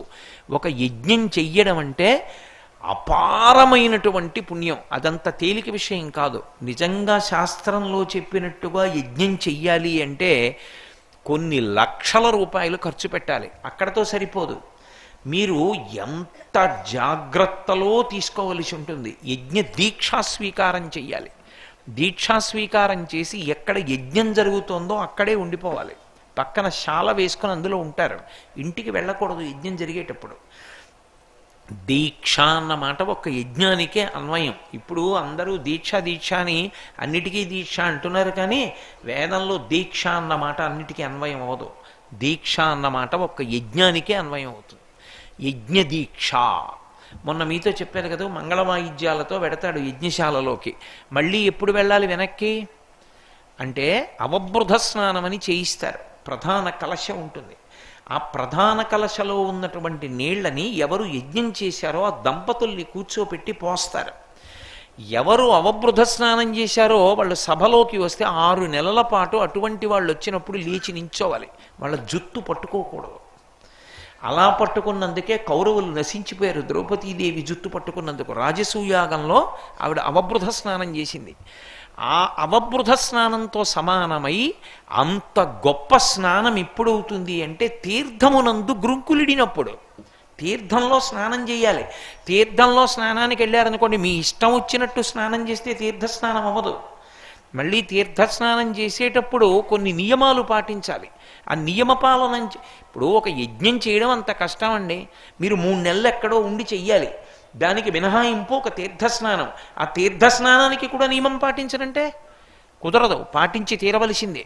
తీర్థస్నానానికి ప్రధానమైనటువంటి నియమం ఏమి అంటే పిప్పలాద మంత్రం చెప్పి స్నానం చెయ్యాలి. ఒకానొకప్పుడు దధీచి అని ఒక మహర్షి ఉండేవారు. ఆ దధీచి మహర్షి దేవతల యొక్క ఆయుధములన్నీ కూడా ఆయన లోపలికి పుచ్చేసుకున్నాడు. ఒకప్పుడు పుచ్చేసుకుంటే జీర్ణమైపోయి ఆయన ఎముకల్లోకి వెళ్ళిపోయి ఎముకలుగా మారిపోయి వాళ్ళకి మళ్ళీ ఆయుధాలు కావలసి వచ్చాయి. వాళ్ళు మళ్ళీ వచ్చి దధీచిని అడిగారు, మీరు ఎప్పటికీ తిరిగి రాలేదు, మీరు ఇచ్చిన ఆయుధాలు లోపలికి పుచ్చేసుకున్నారు, నా ఎముకల్లోకి వెళ్ళిపోయి అన్నాడు ఆయన. అయితే మళ్ళీ మీ ఎముకలు ఇవ్వండి, మేము ఆయుధాలు చేసుకుంటామన్నారు. నా ఎముకలు ఇవ్వాలంటే నీ శరీరం వదిలిపెట్టేయాలి, మరణించాలి. ఎందుకు నేను అలా విడిచిపెట్టాలని అడిగాడు. మీ ఎముకలతో ఆయుధాలు చేసుకుంటే రాక్షస సంహారం చేసి లోకాన్ని రక్షిస్తాం, అందుకు కావాలి ఆయుధాలు అన్నారు. అయితే నీ శరీరం విడిచిపెట్టేస్తానని విడిచిపెట్టేశాడు లోకం కోసం. వెంటనే ఆయన ఎముకలతో ఆయుధాలు చేసుకున్నారు. ఇది తెలుసుకుంది దధీచి మహర్షి భార్య. ఆవిడికి చాలా బాధ కలిగింది. వీళ్ళందరూ కలిసి లోక సంరక్షణం కోసమని మా వారిని పడగొట్టి ఆయన ఎముకలతో ఆయుధాలు చేసుకున్నారు అని ఆమె నేను శరీరం నేను కూడా విడిచిపెట్టేస్తాను నా భర్తతో పాటని వెళ్ళిపోతోంది. ఆమె అప్పుడు నిండు గర్భిణి అయిన కారణం చేత ఆమె ఆర్తితో పరిగెడుతుంటే ప్రసవమై పిల్లవాడు జారి కింద పడిపోయాడు. ఆవిడ వెళ్ళి శరీరం వదిలేసింది. ఈ పిల్లవాడు ఒక రావి చెట్టు కింద పడ్డాడు ఆవిడ పరిగెడుతున్నప్పుడు. పిప్పల వృక్షము అంటే రావి చెట్టు. రావి చెట్టు తన కొమ్మల చేత ఆచ్ఛాదించి కాపాడింది ఆయన్ని. పిప్పలాదుడు అని పేరు వచ్చింది ఆయనకి. ఆయన పెద్దవాడై గొప్ప తపస్సు చేసి మా తండ్రి యొక్క ఎముకల కోసం దేవతలు వచ్చి అడిగితే మా నాన్నగారు శరీరం వదిలిపెట్టారు కనుక, మా నాన్నగారు పడిపోవడానికి కారణం దేవతలు కనుక సమస్త దేవతల్ని చంపేస్తానన్నాడు అని పరమశివుడి గురించి తపస్సు చేశాడు. పరమశివుడు ప్రత్యక్షం అయ్యాడు. తపస్సు చేస్తే ప్రత్యక్షం అవుతారు, ఇచ్చేస్తారంతే కోరికలు. ఎవరి ధర్మం వాళ్ళది. నాకు ఒక కృత్య కావాలని అడిగాడు ఆయన. కృత్య అంటే భయంకర రూపంలో ఉండే స్త్రీ. ఒక కృత్య కావాలని అడిగాడు. ఎందుకని అడిగాడు శివుడు. దేవతలందరినీ సంహరించాలన్నాడు. ఎందుకు సంహరిస్తావన్నాడు. మా తండ్రి ఎముకలు దేవతలు తీసుకున్నారు, అందుకే చంపేస్తానన్నాడు. అయితే సరే తపస్సు చేసే ఇస్తున్నాను అని కృత్యని సృష్టించి ఇచ్చాడు. ఆ కృత్యని పిప్పలాదుడు దేవతల మీద ప్రయోగిస్తున్నాడు. ఇక దేవతలు తప్పుకోలేరు, దేవతలైనా మరణించవలసిందే. వాళ్ళు పరిగెత్తుకుంటూ శివుడి దగ్గరికి వెళ్ళారు. అయ్యా, మేము లోకాన్ని కాపాడడం కోసం తీసుకున్నాం ఆ ఆస్తులు, అందుకు త్యాగం చేశాడు దధీచి. కొడుకు అర్థం చేసుకోలేదు. అర్థం చేసుకోకుండా మమ్మల్ని చంపడానికి కృత్యని ప్రయోగిస్తున్నాడు. మీరు ఆయన తపస్సుకు మెచ్చి కృత్యనిచ్చారు, ఇప్పుడు ప్రమాదం కదా, మీరే కాపాడాలన్నారు. శివుడు మళ్ళీ పిప్పలాదుడి దగ్గరికి వచ్చాడు. మీ తండ్రి సమ్మతితో లోకం కోసమని తనంత తాను అస్తులిచ్చాడు. నువ్విప్పుడు దేవతల్ని చంపితే మీ నాన్న బాధపడడా? తప్పు చేయట్లేదా? కాబట్టి తప్పు అటువంటి పని చేయకన్నాడు. మీరు చెప్పారు కాబట్టి మానేస్తానన్నాడు. కృత్యంది ఆయనేమో కృత్యని సృష్టించమన్నాడు, మీరు సృష్టించారు. ఇప్పుడు నాకు పిచ్చి ఆకలి వేస్తోంది. ఇప్పుడు కాదు, నాకు ప్రతిరోజు ఆకలిస్తుంది. మరి నా ఆకలి వేసినప్పుడు ఎవరిని తినమంటారు చెప్పండి అని అడిగింది. పరమశివుడు అన్నాడు, నువ్వు తీర్థముల యందుండు, నదుల యందుండు, తటాకముల యందుండు, సరోవరములందుండు ఉండి ఎవరు స్నానం చేసి పుణ్యం పొందడానికి వస్తారో వాళ్ళ పుణ్యాన్ని తినేస్తుండు. అంటే మరి లోకంలో పుణ్యం ఎలా వస్తుంది? ఓ నదీ స్నానానికి ఎడతామండి, కాశీ గంగలో స్నానం చేస్తాం. మీరు స్నానం చేసి బయటికి రాగానే మీ పుణ్యం తినేస్తుంది కృత్య. ఎందుకంటే అది నీళ్లలో ఉంటుంది, అది పుణ్యం తింటూ ఉంటుంది. మరి పుణ్యం ఎలా మాకు మిగలాలి అని అడిగారు. అప్పుడు పరమశివుడు ఒక నిర్ణయం చేశాడు. అది తటాకమైతే, అంటే ఇప్పుడు ఏదో వెంకటాచలం వెళ్ళి స్వామి పుష్కరిణిలో స్నానం చేస్తున్నారు అనుకోండి, అటువంటి పుష్కరిణి అంటే 4 ఒడ్లుండి చెరువులా ఉన్నటువంటి దాంట్లో స్నానం చేస్తే, స్నానం చేసే ముందు నీటిలో దిగి కొద్దిగా మన్ను తీసి పైకెక్కి గట్టు మీద పడేయాలి. పడేసి ఒక మంత్రం చెప్పాలి, ఒక శ్లోకం. పిప్పలాదాత్ సముత్పన్నే కృత్యే లోకభయంకరి అని. ఓ భయంకరమైనటువంటి కృత్య, మహారార్థం ప్రకల్పయ మృత్తికాంతే మయా దత్త. నేను తెచ్చి బయటపడేసిన ఈ మట్టిని తిని కడుపు నింపుకో, తప్ప నా పుణ్యం తినకు అని చెప్పాలి. చెప్తే అది ఆ మట్టి తింటుంది, తిని ఊరుకుంటుంది. నది దగ్గరికి వెళ్ళారనుకోండి, లోపలి మట్టి పైకి తేకూడదు, అది పరమేశ్వర నిర్ణయం. బయట మట్టి నదిలో వేయాలి. సముద్రం దగ్గరికి వెళ్ళారనుకోండి, మహాసంకల్పం చెప్పి బయట మట్టి లోపల వేసి స్నానం చేయాలి. లేదా సముద్రం దగ్గర అయితే సముద్రం లోపల మట్టిని పైకి తెచ్చినా దోషం రాదు. ఇలా చేసి శ్లోకం చెప్పి తరువాత సంకల్పం చెప్పి స్నానం చేయాలి. ఎవరు అలా స్నానం చేస్తారో వాళ్ళు యజ్ఞం చేశారు అని వాళ్ళ ఖాతాలో వేస్తారు. అందుకే మీరు ఇప్పుడు పోయాయి ఆ నియమాలన్నీ. తీర్థయాత్ర చేసి ఎవరైనా వచ్చారనుకోండి, వాళ్ళ కాళ్ళకి నమస్కారం పెడతారు వెంటనే. రైల్వే స్టేషన్లోనూ బస్ స్టాండ్లోనే పెట్టేస్తారు. ఎందుకు పెడతారో తెలుసా? వాడు యజ్ఞం చేసి అవబృధ స్నానం చేసి వస్తున్నాడు, ఆయన కాళ్ళకి దండం పెడితే పుణ్యం వస్తుంది, అందుకు పెడతారు. తీర్థమునకు పుణ్యమునకు తేజస్సుకి సారం ఎక్కడికెడుతుంది అంటే పాదముల అడుక్కెడుతుంది. పాదాలు ముట్టుకోకూడదు. ముట్టుకోకుండా వారి ముందున్నటువంటి భూమిని ముట్టుకుని నమస్కారం చేయాలి. పాదాలు ముట్టుకుని ఇప్పుడు నమస్కారం పెట్టకూడదు. పెడితే అవతలవాడు పరమశక్తివంతుడు అనుకోండి, మీ పుణ్యాన్ని లాగుతాడు. అందుకని ఎప్పుడూ ముట్టుకోకూడదు పాదాలు. నేను నమస్కారం గురించి మీతో ఒకసారి ఉపన్యాసం చెప్పాను కూడా ఇక్కడ. కాబట్టి దూరం నుంచి భూమిని ముట్టుకుని నమస్కారం చేయాలి. తీర్థయాత్ర అంతేకాని దేవతా దర్శనాల కోసం యాత్రలు చెయ్యరు. కాశీ వెళ్ళి మీరు విశ్వనాథుడికి నమస్కారం పెట్టి గంగా స్నానం చేయకుండా వచ్చారనుకోండి పరమ దురదృష్టవంతుడని గుర్తు. విశ్వనాథ దర్శనం ఎంత గొప్పదో గంగా స్నానం 1,000,000 రెట్లు గొప్పది. గంగ స్నానం చేసి విశ్వనాథుడి దగ్గరికి వెడతారు. విశ్వనాథుడు లోపల లింగం చూడకపోయినా పైన దేవాలయంలో ఉన్న విమానాన్ని చూసొచ్చేసినా సరే, గోడ చూసొచ్చినా సరే 8వ వంతు చూసినట్టు తీర్థం మీకు దొరకదు. అందుకే యాత్రకి లక్షణం తీర్థయాత్ర. అక్కడ తీర్థం ఉన్నదా దానికోసం పెడతారు. తీర్థమునందు స్నానం చేయకుండా రాకూడదు. నేను మొన్న వెంకటాచలం వెళ్ళాను. స్వామి పుష్కరిణి మరమ్మత్తు చేస్తున్నారు దీనికోసమని, బ్రహ్మోత్సవాల కోసం. నేను పద్మావతి అమ్మవారి కోనేటికి వెళ్ళి స్నానం చేసి వచ్చాను. చెయ్యాలి, ఇక చెయ్యనప్పుడు ఎందుకు ఆ తీర్థయాత్ర? ఎందుకు నువ్వు వెళ్ళడం అనవసరం. తీర్థస్నానం చెయ్యనప్పుడు దాని వలన నీకు వచ్చే ప్రయోజనం ఉండదు తీర్థయాత్ర వల్ల. నేను చెప్పడం కాదు, కోటేశ్వరారు చెప్పారనుకోకండి, నేను శాస్త్రంలో ఉన్న మాటలు చెప్తున్నాను. అందుకని తీర్థస్నానం కోసం పెడతారు. సమస్త తీర్థములలో ఉన్నటువంటి శక్తి ఎక్కడ నిలబడుతుందంటే తులసి కోట యొక్క మొదట్లోకి వచ్చి నిలబడుతుంది. తులసి మొక్క వేశాను అనుకోండి, నేను తులసి మొక్క వేసినప్పుడు తులసి మొక్క పైకి లేచినప్పుడు చుట్టూ ఉన్న మట్టి ఉంటుంది చూశారు, ఆ మట్టి యందు సమస్త తీర్థముల యొక్క సారం ఉంటుంది. ఎందుకు ఈశ్వరుడు ఆ మినహాయింపు ఇచ్చాడో తెలుసా? శాస్త్రంలో ఒక మర్యాద ఉంది, ప్రాణం పోయేటప్పుడు భయపడవద్దు అని. వెళ్ళిపోవాలి, తప్పదు, శరీరం విడిచిపెట్టాలి. ప్రాణం లేచిపోతున్నాయి, ప్రాణాలు, శరీరం పడిపోతోందని అనుమానం వస్తే చడి చప్పుడు లేకుండా వెళ్ళి తులసి కోట దగ్గర కూర్చోమని చెప్పింది. తులసి కోట దగ్గర కూర్చుని తులసి కోట మొదట్లో ఉన్నటువంటి మన్ను నల్లపూసంత చేసుకుని ముందు నోట్లో వేసేసుకోవాలి. అలా వేసుకుంటే ఏమవుతుందంటే ఆ క్షణం వరకు చేసిన పాపములు నశించిపోతాయి. తీర్థస్నానం అయిపోయింది. ఈ బ్రహ్మాండములలో ఉన్న సమస్త తీర్థముల యందు గ్రుంకులిడ్డాడు. ఇప్పుడు తులసి కోటను ఒకసారి ముట్టుకుంటాడు ఇలా చెట్టుని. ఎందుకో తెలుసా? యన్మూలే సర్వతీర్థాని యన్మధ్యే సర్వదేవతై. 33 కోట్ల మంది దేవతలు తులసి చెట్టు కొమ్మల మధ్యలో సూక్ష్మ రూపాలలో ఉంటారు. అందుకని తులసి చెట్టు మధ్యలో ఇలా చెయ్యి వేస్తే, అన్ని వేళలా వెయ్యమని కాదు నా ఉద్దేశ్యం, ఇలా చెయ్యి వేస్తే ప్రాణోత్క్రమణ సమయమునందు చెయ్యి వేస్తే 33 కోట్ల మంది దేవతల్ని స్పృశించాడు అని ఇస్తారు ఫలితం. అలాగే యదశ్రీ సర్వవేదేషు, తులసి చెట్టు దగ్గరికి వెళ్ళి మీరు తల వంచి ఇలా నమస్కరించారనుకోండి, వేదమాతకి నమస్కరించినట్టు. వేదమాత తులసి చుట్టూ ఉండేటటువంటి ఆవరణంగా గాలిగా ఉంటుంది.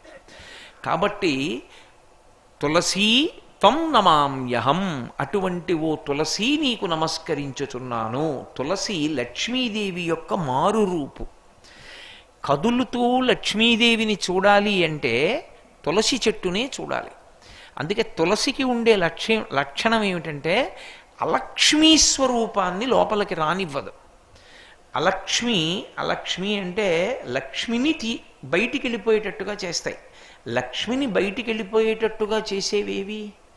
ప్రధానంగా ఏవి చేస్తాయంటే ఉగ్రభూతములు చేస్తాయి. భూతప్రేత పిశాచాదులు ఉంటాయి చూశారు, అవి చేస్తాయి. అవి మా ఇంట్లోకి ఎందుకు వస్తాయండి అని మీరు అనుకుంటున్నారేమో, అందరిళ్లలోకి వస్తాయి. నేను చెప్పట్లేదు, శాస్త్రం చెప్పింది. అది లేకపోతే మరి పూజ మొదలు పెట్టగానే ఉత్తిష్టంతు భూత పిశాచాహ అని ఎందుకంటున్నారు? ఉత్తిష్టంతు అంటే లేచిపోండి, భూత పిశాచాహ, ఓ భూత పిశాచములారా లేచిపోండి అని చెప్తున్నారా లేదా పూజలో? అక్కడ లేకపోతే లేచిపోండి అని ఎలా చెప్తారు? సుబ్బారారు ఇక్కడ ఉంటే కదా నేను సుబ్బారారు మీరు ఇక్కడ లేచి ఇక్కడ కూర్చోండి అన్నాం. సుబ్బారారు అక్కడ లేకపోతే నేను ఎవరిని అంటాను? అలా ఆయన ఉన్నారు కాబట్టి అన్నాను. పూజామందిరంలో భూత పిశాచాలు లేకపోతే ఎందుకన్నారా మంత్రం? ఎందుకు వస్తాయో తెలుసా? అవి యజమాని వృద్ధిలోకి రాకూడదని వస్తాయి. యజమాని వృద్ధిలోకి రాకుండా అవి ఎలా చేస్తాయో తెలుసా? సూర్యోదయాత్ పూర్వం నిర్మాల్యం అవి తీసేస్తాయి మానసికంగా. మీరు నిన్న పూజ చేసిన పువ్వుల్ని సూర్యోదయం తర్వాత భగవంతుడి పాదాల మీద ఉండకూడదు. అందుకని ధర్మపత్ని భార్య ఎందుకుంటుందో తెలుసా? భర్త ఏ కారణం చేతనైనా తెల్లవారకట్ట పూజామందిరంలోకి వెళ్ళలేదనుకోండి, కొన్నాళ్ళు వెళ్ళాడు ఆయన, పాపం తెల్లారకట్ట వెళ్ళి చేసేవాడు. ఆయన కర్మ, ఏ షుగరో వచ్చింది, వెళ్ళాలి వాకింగ్కి తప్పదు, లేకపోతే ఆరోగ్యం నిలబడదు. ఇప్పుడు ఆయన వెళ్ళొచ్చి స్నానం చేసే లోపల సూర్యోదయం అవుతుంది. సూర్యోదయం అవడానికి ముందు వెళ్ళి స్నానం చేసి వచ్చి ఎలా వెళ్తాడు? అంత కటిక చీకట్లో కుక్కల మీద పడిపోయి వాళ్ళ రైపోను. అప్పుడు ఎవరు చేస్తారంటే ధర్మపత్ని చేస్తుంది. ఆవిడ స్నానం చేసి నిర్మాల్యం తీసేస్తుంది. అలక్ష్మిని వచ్చేట్టు చేస్తాయి ఉగ్రభూతాలు. అవి రాకుండా ఒకవేళ ధర్మపత్ని కూడా సూర్యోదయానికి ముందర లేచి తీయలేకపోయిందనుకోండి, వాటిని ఇంట్లోకి రాకుండా ఆపగలిగింది ఎవరో తెలుసా? తులసి కోట ఒక్కటే. తులసి కోట ఉందనుకోండి రావు. ఇక తులసి కనపడిందా వెళ్ళిపోతాయి అవి. తులసి లక్ష్మీస్వరూపిణి. అందుకే తులసి ఉన్న ఇంట్లోకి ప్రవేశించవు. కాబట్టే పూర్వం ఎప్పుడైనా సరే రాజద్వారం దగ్గర నిలబడితే లోపల ముందు తులసి కోట కనపడేటట్టుగా పెట్టేవారు. తలుపు ఇలా తీశారనుకోండి, వాటి దృష్టి ఎదురుగుండా ఉన్న వాటి దృష్టి తులసి కోట మీద పడుతుంది. అంత పెద్ద తులసి కోట ఉండేది లోపల. ఆ తులసి కోట కానీ ఎదురుగుండా ఉందనుకోండి, మీరు లోపలికి రావాలంటే ముందు తులసి కోట చూస్తే తప్ప ఇంకోటి కనపడదనుకోండి. లోపలికి వచ్చే ముందు ఉగ్రభూత ప్రవేశం ఉండదు. ఆ ఇంట శక్తి నిలబడుతుంది. కారణం ఏమంటే ఆ తులసికి ఉండేటటువంటి శక్తి అటువంటిది. కాబట్టి ఆ తులసి గురించి చెప్తూ ఒక మాట అంటారు. ఆమె కళ్యాణి అని ఆవిడికి పేరు. కళ్యాణి అంటే సమస్త శుభములనిస్తుంది తులసి చెట్టు. అలాగే సమస్త భద్రములనిస్తుంది తులసి చెట్టు. అందుకే ఇప్పటికీ ప్రాణోత్క్రమణం అయిపోతోంది. ఆయన తులసి కోట దగ్గరికి వెళ్ళకపోతే కనీసం తులసి నీళ్లు పొయ్యండి అని తులసి నీళ్లు పోస్తారు. ఇంకొక నీళ్లు పొయ్యరు, తులసి నీళ్లు పోస్తారు. అలా మట్టి తినడానికి అధికారం ఉన్నది, పత్రం తినడానికి అధికారం ఉన్నవి రెండే. ఒకటి తులసి, రెండు మారేడు. అసలు నేను సరిగ్గా క్రమంలో చెప్పాలంటే ముందు మారేడు, వెనక తులసి. అంత గొప్పది తులసి చెట్టు. తులసి ఆరోగ్యానికి కూడా అంత అవసరం. పూర్వం ఇంట్లో ఎప్పుడు తులసి ఎందుకు ఉంచుకునేవారంటే, పైనుంచి వాంతి కానీ కింద నుంచి అతిసారం కానీ జరిగితే ఆపగలిగినది తులసి చెట్టు ఒకటే. వెంటనే తులసి వేసేవారు. చెవి సంబంధమైన ఏదైనా వస్తే తులసి రసం పోసి ఇంద్రియాన్ని కాపాడతారు. ఎందుకంటే చెవి ప్రధానం. చెవియే జ్ఞానమునకు కారణం. ఇప్పుడు ఇక్కడ మీరు కూర్చుని ఏదైనా నా దగ్గర తెలుసుకోవాలి అంటే చెవి ప్రధానం. ఈ చెవిని రక్షించుకోవడానికి తులసి రసం పోస్తారు. ఏదైనా నొప్పో ఏదో వస్తే తులసి రసం పోస్తే చెవిని కాపాడుతుంది తులసి. అంత గొప్పది ఆయుర్వేదంలో. అందుకే తులసి చెట్లు ఉన్న చోట మీరు సాధారణంగా చూడండి, దాన్ని గొంగళి పురుగులు ఇటువంటివి ఆవహించవు. పైగా దానికి నిలవదోషం లేని పువ్వు. యథార్థంగా చెప్పాలంటే మీరు ఇవాళ సాయంకాలం తెచ్చిన పువ్వు రేపు పొద్దున్న పూజ చేయకూడదు. సూర్యోదయానికి వికసించిన పువ్వు తీసుకొచ్చి పూజ చేయాలి. చైతన్య కుసుమ ప్రియా అని పేరు. అలా చేయాలి తప్ప ఇవాళ రాత్రి పువ్వులు కొని రేపు పొద్దున్న పూజ చేస్తానండి అంటే ఆ పూజని పూజగా స్వీకరించారు దేవతలు. ఏదో తప్పక పట్టణాల్లో ఉన్నామండి, కొద్దిగా నీళ్లు జల్లుతాం, అందుకే తద్దోష నివారణార్థం కసిన నీళ్లు జల్లి పూజ చేస్తాం. ఇప్పుడు నా ఇంట్లో పూల మొక్కలు తెమ్మంటే ఇప్పుడు నన్ను పువ్వులు పూజ చేయమంటే ఎక్కడ చేయను? అలా లేకపోతే అక్షతలు చేయమని చెప్పింది శాస్త్రం. కానీ దానికి బదులుగా ఏదో కాసి నీళ్లు జల్లి పువ్వులు పూజ చేయడం. తులసికి ఒక లక్షణం ఉంది. అయితే తులసి ఎప్పుడు పడితే అప్పుడు కొయ్యకూడదు. కొన్ని తిథులు ఉన్నాయి. ఆ తిథుల్లో తులసి చెట్టును ముట్టుకోకూడదు, పత్రి కొయ్యకూడదు. ఆ తులసి తెచ్చి ఇంట్లో ఉంచుకుంటే మీరు కొన్నాళ్ల పాటు పూజ చేయొచ్చు. అందుకే సాధారణంగా ప్రయాణంలో ఉన్నప్పుడు ఏం చేస్తారంటే ఇంత తులసి ఇన్ని మారేడు దళాలు పెట్టిలో పెట్టుకుంటారు. పూజా పెట్టిలో పూజ పెట్టని ఒకటి ఉంటుంది. ఎవరికైనా అలవాటు ఉంటేను, బట్టలు తప్ప అవన్నీ ఎందుకండి మాకు అనుకునే వాళ్ళకి అవన్నీ ఎందుకు, కాసిన మారేడు దళాలు కలిసిన తులసి పెట్టుకుని తాను ఎక్కడున్నా దీంతో పూజ చేస్తాడు. వాటికి నిలవదోషం లేదు. మారేడుకు మరీ ఎక్కువ, అవి ఎండిపోయినా చేయొచ్చు. కాబట్టి ఇన్ని శక్తులు ఉన్నది. అందుకే నమస్తులసి కళ్యాణి, నమో విష్ణు ప్రియే శుభే, నమో మోక్షప్రదే దేవి, నమః సంపత్ప్రదాయకే. ఈ శ్లోకం చెప్పి నీళ్లు పొయ్యాలి తులసి కోటలో. ఎందుకు పోస్తారు అంటే తులసి ఒక్క దాంట్లో తులసి కోటలో నీళ్లు పోశారండి అంటారు ఇళ్లల్లో. చూడండి, అలా అనడానికి కారణం ఏమిటో తెలుసా? అనేకమైనటువంటి చెట్లు ఏడుస్తాయి ఒక ఇల్లు కట్టుకుంటే. మనం ఎందుకు ఏడుస్తాయంటే చెట్లకి ప్రాణం ఉంటుంది. ఆ ప్రాణం కూడా వాటికి ఎలా ఉంటుందంటే అది తొందరగా వ్యానం విడిచిపెట్టదు దాన్ని, అది పట్టుకుంటుంది చెట్టుని. అందుకే పెద్ద పెద్ద చెట్లని కొడితే పూజ చేయకపోతే అక్కడ ప్రమాదాలు జరుగుతూ ఉంటాయి. ఆ చెట్టుని పడగొట్టి కోసి తెచ్చి చిత్రియ పట్టి మనం తలుపులు కిటికీలు పెడతాం, అవి ఏడుస్తాయి. నన్ను ఇలా తీసుకొచ్చి పెట్టాడు, పచ్చగా చెట్టుగా ఉండేదాన్ని నరికి తెచ్చాడని. అవి పడుతున్న బాధ పోవాలంటే వాస్తుహోమం చేసి గృహప్రవేశం చేస్తారు. రామాయణంలో రాముడే చెప్తాడు, దీర్ఘాయుష్మంతుడు కావాలి, ఇంట్లో ఉన్న యజమాని సంతోషంగా ఉండాలి అంటే తప్పకుండా వాస్తుహోమం చెయ్యాలి అని చెప్తాడు లక్ష్మణస్వామితోటి. కాబట్టి ఆ చెట్లకి ఇన్ని చెట్లు నరికి తెచ్చి ఇంట్లో కిటికీలు తలుపులు పెట్టుకున్నటువంటి దోషం విరిగిపోవాలంటే కొన్ని చెట్లు పెంచి నీళ్లు పొయ్యాలి. అన్ని చెట్లు పెంచడానికి నీకు ఇల్లు లేకపోతే తులసి కోటలో ఇన్ని నీళ్లు పోస్తే చాలు. ఇన్ని నీళ్లు పోస్తే అన్ని చెట్లు నరికిన పాపం పోతుంది, ఈ చెట్లు సంతోషిస్తాయి. ఒక్క తులసి చెట్టుకి నీళ్లు పోసాడు చాలు, మేము వీడి ఇంటికి కిటికీలుగా తలుపులుగా ఉంటామని కోరుకుంటాయి.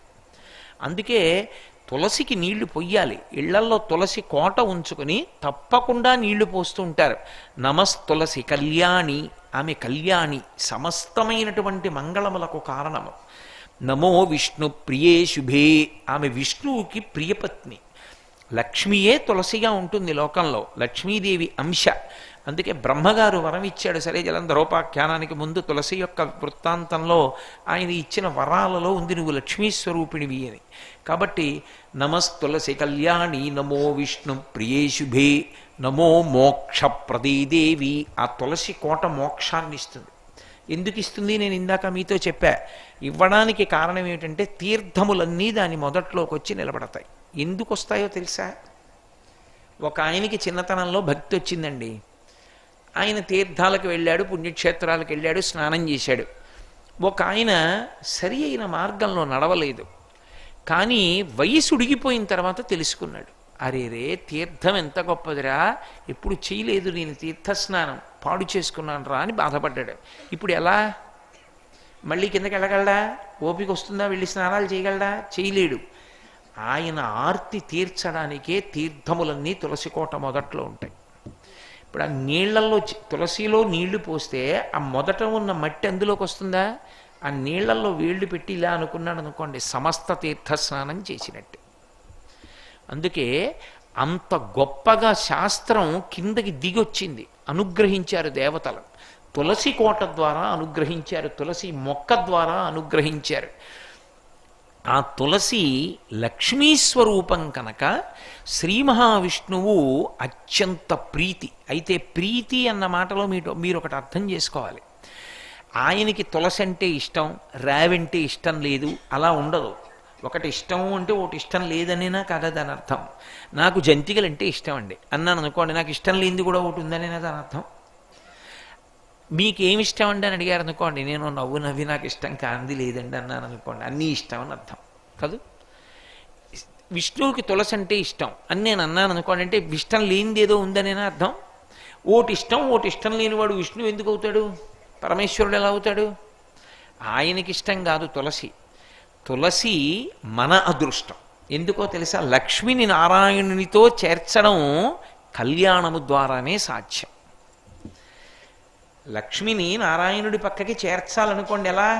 కళ్యాణం చేయాలి, అవునా?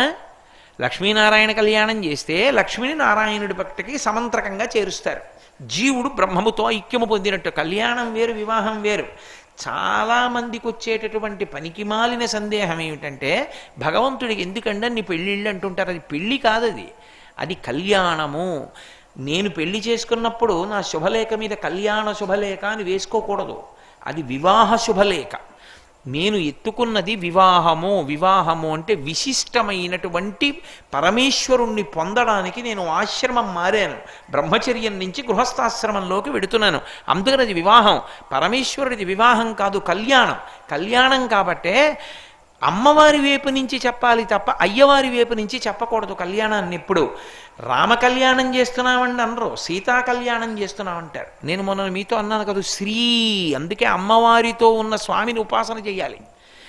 జీవబ్రహ్మైక్య సిద్ధికి అమ్మవారు లేకపోతే కళ్యాణం ఎలా చేస్తారు నాకు చెప్పండి? ఎలా కుదురుతుంది కళ్యాణం చేయడం? కుదరదు, కళ్యాణం చేయలేరు మీరు. అమ్మవారిని అయ్యవారితో చేరుస్తారు. అందుకే సీతా కళ్యాణం, రుక్మిణీ కళ్యాణం, పార్వతీ కళ్యాణం, పద్మావతీ కళ్యాణం అంటాం తప్ప శివ కళ్యాణం, రామ కళ్యాణం, కృష్ణ కళ్యాణం అనరు. అమ్మవారు అయ్యవారి వైపు గెడుతుందంటే జీవుడు బ్రహ్మముతో కలుస్తాడు. జీవ బ్రహ్మైక్య సిద్ధికి కళ్యాణం అని పేరు. ఎన్ని జన్మలకైనా కోరుకోవలసింది ఏదంటే జీవ బ్రహ్మైక్య సిద్ధి. అదే జ్ఞానము, అదే మోక్షము. అది మనుష్య జన్మ యొక్క చిట్ట చివరి ప్రయోజనము, మొదటి ప్రయోజనము, మధ్య ప్రయోజనము, పరిపూర్ణ ప్రయోజనము. అందుకే కళ్యాణాలు తరచుగా చేస్తుంటారు. ఎక్కడ చూసినా కళ్యాణం అండి, కళ్యాణం అండి, కళ్యాణం అండి అంటూ ఉండడం, కళ్యాణం టికెట్లు కొనుక్కుంటూ ఉండడం, కళ్యాణం చేయించుకుంటూ ఉండడం, నేను కళ్యాణం చేసి వచ్చానండి అంటూ ఉండడం ఎందుకు వచ్చింది? కళ్యాణమే జీవితంలో అత్యంత ప్రధానమైనటువంటి అంశము. అందుకే మీరు ఉత్సవాలు ఎన్ని చెయ్యండి, చిట్ట చివర దేంతో ముగించాలంటే శాంతికర కళ్యాణంతో ముగిస్తారు. శాంతికర కళ్యాణము అంటారు. వీళ్ళిద్దరూ కలుసుకున్నటువంటి శుభవేళ లోకము భయములను పోగొట్టుకొనుగాక, అందరూ శాంతి పొందెదరుగాక. ఆ శాంతికి కారణం జీవబ్రహ్మైక్య సిద్ధి. అయ్యవారు అమ్మవారు కలిసి కూర్చున్నట్లుగా మనం దర్శనం చేయడం. ఇది సాధించడానికి రోజూ మీరు ఇంట్లో కళ్యాణం చెయ్యగలరా? చెయ్యలేరు. తులసి లక్ష్మి కనుక తులసి దళాన్ని పట్టుకెళ్ళి విష్ణుమూర్తి యొక్క పాదముల యందు ఉంచారనుకోండి, అయిపోయింది కళ్యాణం. మీరు కళ్యాణం చేసినట్టు. అందుకు ప్రీతి ఆయనకి కాదు, ప్రీతి మనం అదృష్టవంతులం. ఎలా అదృష్టవంతులం? తులసి దళాన్ని తీసుకెళ్ళి విష్ణువు పాదం మీద వేస్తే లక్ష్మిని నారాయణునితో చేర్చిన ఫలితాన్ని పొందేశాం. కళ్యాణం చేసేసినట్టు. మెడలో మాల వేస్తారు, తులసి మాల వేస్తే ఆయన వక్షస్థలమునందు ఉంటుంది లక్ష్మి. ఆయన చాలామంది ఒక మాట అంటూ ఉంటారు, మీరు ఎప్పుడైనా శ్రీ మహావిష్ణువు యొక్క మూర్తిని చూస్తే లక్ష్మీదేవి కాళ్ళ దగ్గర కూర్చుని ఉంటుంది. ఏమండి, భగవంతుడు కూడా ఇలా ఉంటాడేమిటండి? భార్యని ఏదో పక్కన కూర్చోబెట్టుకునో ఏదో కాకుండా తీసుకెళ్ళి కాళ్ళ దగ్గర కూర్చోబెట్టుకుంటాడు. ఎప్పుడు లక్ష్మీదేవిని చూడండి కాళ్ళు ఎత్తుతూనే ఉంటుంది. ఏంటంటే అలా మొగుడు కాళ్ళు పడుతూనే ఉండాలా భార్యలంటే అంటారు. మీరు జాగ్రత్తగా అర్థం చేసుకోండి, విష్ణువు ఎప్పుడూ లక్ష్మీదేవిని నా కాళ్ళు పట్టు అని అడగలేదు. ఆమె పడుతుంది కాళ్ళు. కాళ్ళు పట్టడం అన్న మాటకు అర్థం ఏంటంటే ఆయన ఇటు వెడతాడో ఆమె అటు వెడుతుంది. అటు వెడుతుంది కాబట్టి, తనని అనువర్తించింది కాబట్టి, ఆమెకి ఆయన అంటే అంత ప్రీతి కాబట్టి ఇప్పుడు విష్ణువు ఎక్కడ పెట్టుకున్నాడు? ఆవిడ్ని గుండెల్లో పెట్టుకున్నాడు. లక్ష్మీం క్షీరసముద్రరాజతనయాం శ్రీరంగధామేశ్వరీం. ఆమె శ్రీరంగనాథుని యొక్క హృదయ భాగమునకు చేరింది, గుండెల్లోకి చేరింది. ఎందుకు? పాదాల దగ్గర కూర్చుంది కాబట్టి, అనువర్తించింది కాబట్టి. అలా విష్ణువు ప్రతిజ్ఞలో ఒక ప్రతిజ్ఞ, ఏకేన తులసిమాత్ర దళేనాపి నరోత్తమా పూజయేత్ భక్తిభావేన తం రక్షామీతి మత్మనః అని. నేను నిజంగా ప్రీతి పొందాలి అంటే నువ్వు నాకు ఎన్ని పువ్వులు తెచ్చి పూజ చేస్తున్నావు, ఎన్ని బంగారు కవచాలు పెడుతున్నావన్న దానితో నేను సంతోషపడను. నువ్వు పరమ ప్రేమతో ఒక్క తులసి దళాన్ని తీసుకొచ్చి నా పాదాల మీద పెట్టు, నేను పరిపూర్ణమైన తృప్తి పొందుతాను. తులసి మీకు ఏదో కష్టపడి సంపాదించవలసినటువంటిది కాదు. తులసి ఎక్కడ పడితే అక్కడ మురుస్తుంది. ఒక్క తులసి దళాన్ని ఆయన పాదముల మీద వేస్తే, భక్తితో వేస్తే ఆయన పొంగిపోతాడు. అదే ఏడుకొండలవాడి కథ. ఒకానొకప్పుడు తొండమాన్ చక్రవర్తి వెంకటేశ్వర స్వామితో మాట్లాడేవారు. వెంకటేశ్వర స్వామి కూడా మాట్లాడుతుండేవారు. మీరు నన్ను నమ్మగలిగితే నేను మీతో ఒక సత్యం చెప్తా.